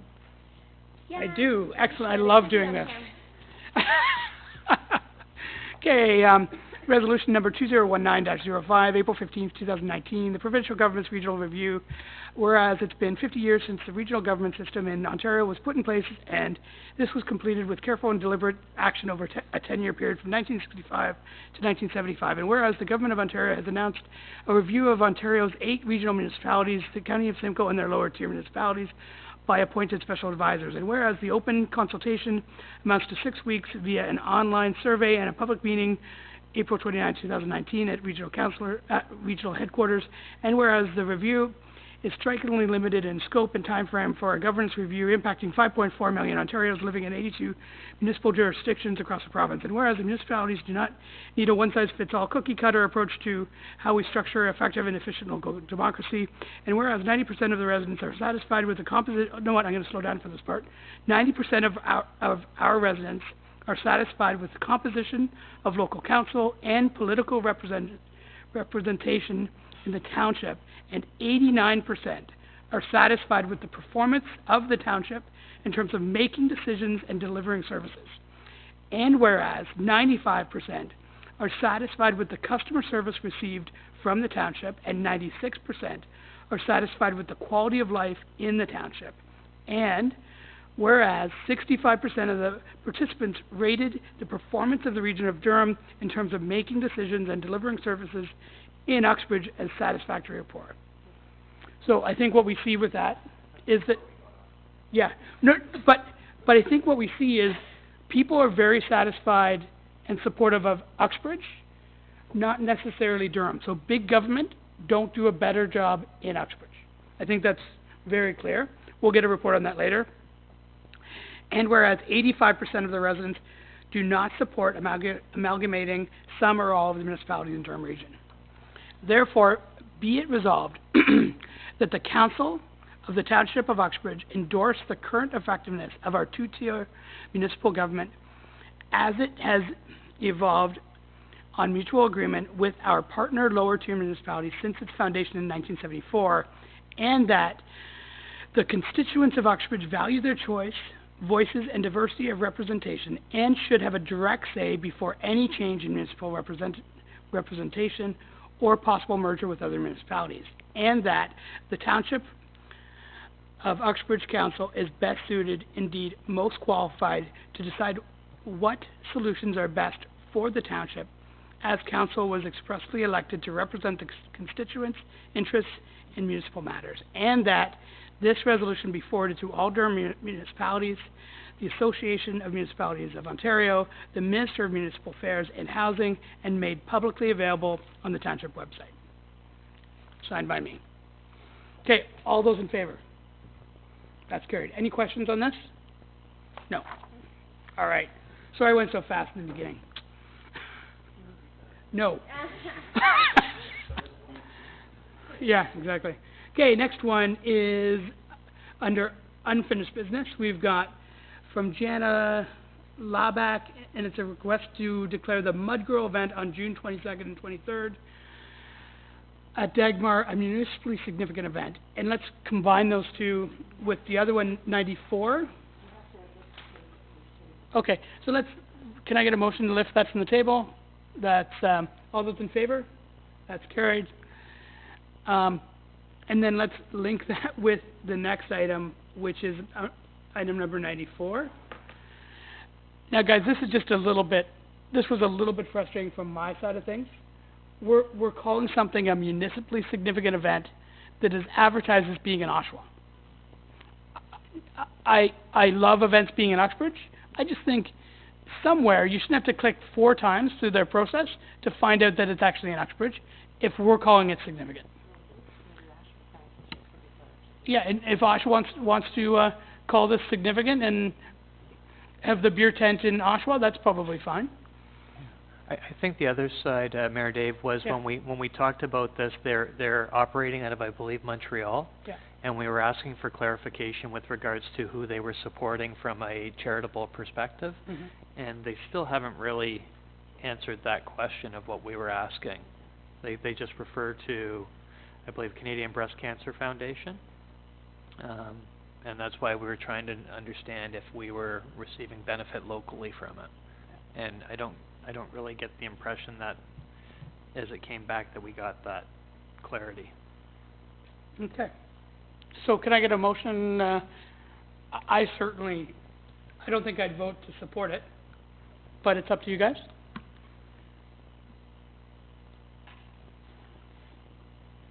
Maybe, yes, Gord. Just to follow, excuse me, just to follow up, can you know where that money is going? Or any portion thereof? It seems Because like it the says a greater proud charity. partner of, like they could be getting $2, like. Again, I'm not clear on, and along your lines, if we're hosting this event, we'd like to know where a substantial donation is going. Is it going Yeah. to breast cancer? Is it going to whomever? I don't know.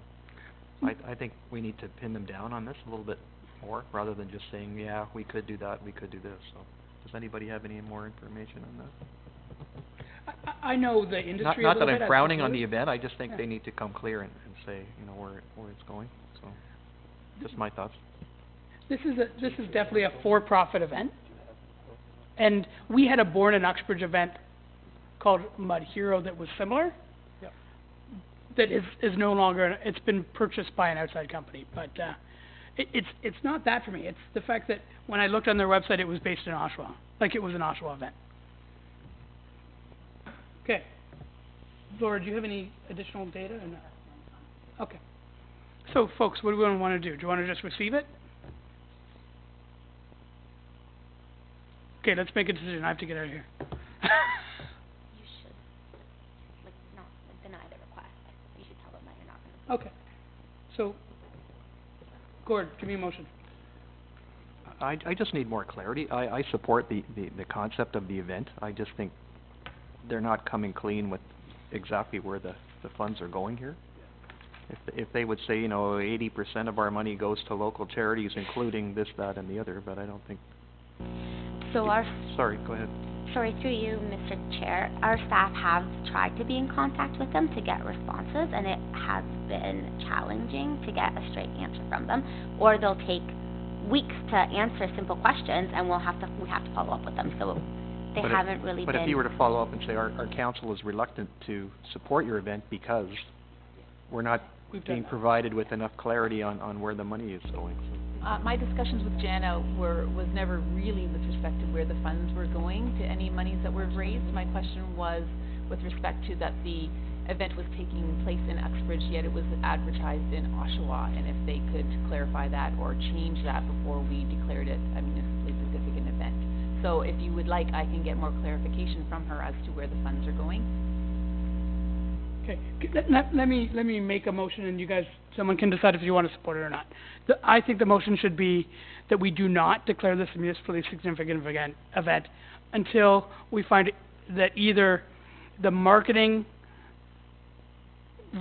communicates that this is an Uxbridge event, or that we find out that the charity component will actually support Uxbridge in a meaningful way. Anyone want to make that? Just change that to an and. And? So. Yeah, Okay. both. Okay, perfect. So moved by Bruce, all in favor? Oh, sorry. Just in their second letter to us, they're saying, I talked it over with my team, and it wouldn't be possible for us to change the name to Uxbridge since all of our marketing strategies are already utilizing Oshawa. So based upon your ask, they're already saying that they can't commit to that. Is your word? So the motion generally, you like to do that, rather than come from me? Yeah. I haven't been on their website, but how are they advertising this? It can't be in Oshawa. It says Oshawa. It says That says the North event's in Oshawa. Oshawa. And honestly, I went as if I was gonna register, and I had to click like 3 different things to find out under the address section that it's a Dagmar. Like, they're hiding it really where it is. Isn't there a map or something that shows that it's in Uxbridge? But it's not really until you've already So registered. you've already, I don't know. So, I guess we could look at it a different way. We could say, why wouldn't we support an event that's nearby us, even if they, they're operating from Quebec, they made a small mistake on how they, or maybe small like a Fox mistake on how they promoted the event, and it's actually within our realm. Do we want to forego having an event have a celebratory offering at the end of the event, at the end of it? Like, I'm just wondering if we're kind of causing ourselves, we're kind of overthinking it a bit. yes. Comment. The other thing I think everybody has to remember is Dagmar is a business that pays taxes in Uxbridge, and this is probably these summer events they're not going there for free. They're actually paying to use Dagmar. And to your point, maybe next time this event happens, they can be clearer on all the promotion. But I think in Dagmar's case, this is probably a very beneficial thing for them to have on their site. And I don't disagree. I struggled with hey guys, this isn't Oshawa, this is Uxbridge. Can you somehow mention it in your digital marketing? And they just said no. Go ahead, Willie. Well, or even social media on the way to it, that it's actually in Uxbridge. I mean, Oshawa's quite a distance from where we reside. Yeah. And logistically, speaking from the AGCO perspective, they won't be able to ask Oshawa to declare it a municipally significant event because it is in Uxbridge. Yeah. Maybe, Mayor Dave, what you do is change your motion to say that moving forward here on in, they have to reflect Uxbridge in their communications outwardly, because people chances are, when is it again? It's June? Moving forward, although they've committed to it, as it gets closer to the event and online, they have to reference where it is. More clearly, yes. Yeah. So, I think maybe we just change it to Ingrid's point that we're supporting a local taxpayer who's, providing space on a property within our realm, and go that route with it and support it so that they can have that option. Okay. Does that make sense to people? Well, it totally does. I'm looking at it like a small marketing tweak in a digital format is not all that significant. To say North Oshawa, even say Dagmar. If you look at the website, it's hard to find out where it is. But let's vote on it let's vote conscience, and I see both sides of this quite clearly, and I don't know if I have to break a tie, I don't know which way I'll go. So my motion was didn't incorporate Willie's part, but my motion was the part that you came up with. So it's that we can change it to digital, that their digital marketing includes Uxbridge, and that at their charity component also benefit Uxbridge residents. And that came from Pam. Are you okay with that motion still? Are you okay with us voting on that, Willie? You don't have to agree with it, but are you okay with us voting on it? So the question I don't know the answer to is, do we have a chapter of the Canadian Breast Cancer Society within Uxbridge? I think we. Because they're saying that that's who they're supporting, so I don't know if. Yeah. Well, we have people that suffer with breast Absolutely. cancer. So if there's a Canadian chapter that's helping, that could be their way of saying it. Just a question. I mean, most of the requests that come to us for these municipally significant events are local charities, or they are providing money to local causes. Yeah. So now if these people are not, for whatever their reasons are, how do we equate this request with those others? They're asking usually for free use of Elgin Park. So we're not providing that. This is a for-profit business, which is providing some of the proceeds to, hopefully, the Breast Cancer Foundation. But again, it's very vague in their description here. Yeah. So we have to be very careful. If we're allowing this to be a municipally significant event in Uxbridge and not knowing what their end goal is here, is it to make money or is it actually to provide money to a charitable institution? So they're not coming clean to me on where this is happening. In fact, they're clouding the issue by pushing it that, well, we're not including Uxbridge, but we want to have it in Uxbridge. So, in other words, it's all about us. We're not even saying, a portion of these proceeds will go to breast cancer. They're not even saying that. They're just saying we're a partner. Well, I'm a partner with everybody else too, but that's my only residence, and I don't know whether that reflects your mindset. But So, and I'm not overly concerned about, I just wanted one way or the other. I think there's lots of for-profit businesses that need to be called this to actually fulfill their business plan, whether it's a mountain bike event like I go to at, in Bolton that has a beer tent, or if it's Tough Mudder or any of these types of events. They're a big part of our residents' entertainment. This one just annoyed me that they didn't even attempt to call it an Uxbridge event. That's all. I mean, we just had Run for the Diamond. To me, that's a viable event with an end goal of raising money for the hospital. I'm not seeing that here. I'm just seeing we're making money out of this. We may decide somewhere down the road to provide money to the Breast Cancer Foundation. It doesn't even say that. So. Okay, so why don't we I just would vote be on this and get it reluctant. over with? I have to leave in 25 minutes, so. Just so we can make a decision. All right, so we have a motion on the floor. Does anyone want to make a friendly amendment to that motion? Can we reread it? Yes. So that it be received for information and that the request for it to be declared a municipally significant event be approved as long as what? Oh, that their digital marketing include Uxbridge in a meaningful way, and that their charity component support Uxbridge residents in some way.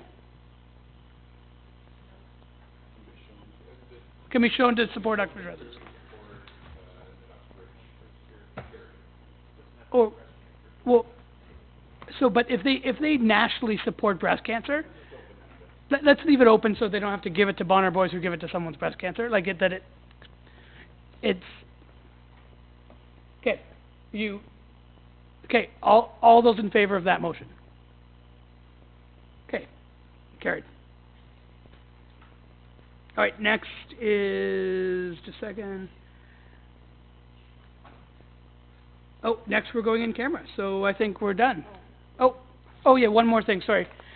Just from the delegation this morning on YDHR, we do have an agreement with Montgomery Woodworking, which is now Fitzpatrick. That building is Fitzpatrick Electric. So there is an agreement in place for that piece of property, and it just shows that it's fantastic to have decades of history as part of our team.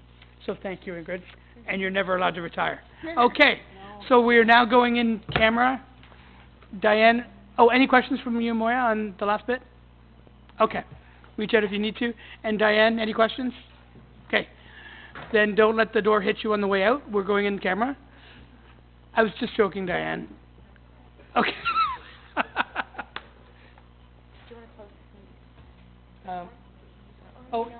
We don't have to. Yeah.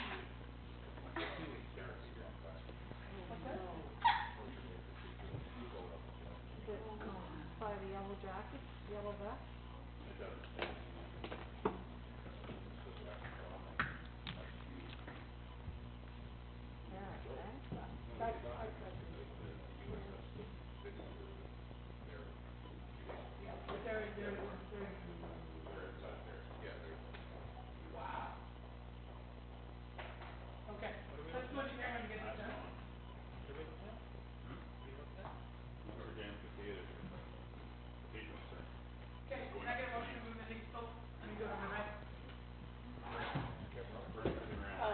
Can I get a motion to move into camera? Moved by Gord. All in favor? Carried. All right, so we are now talking about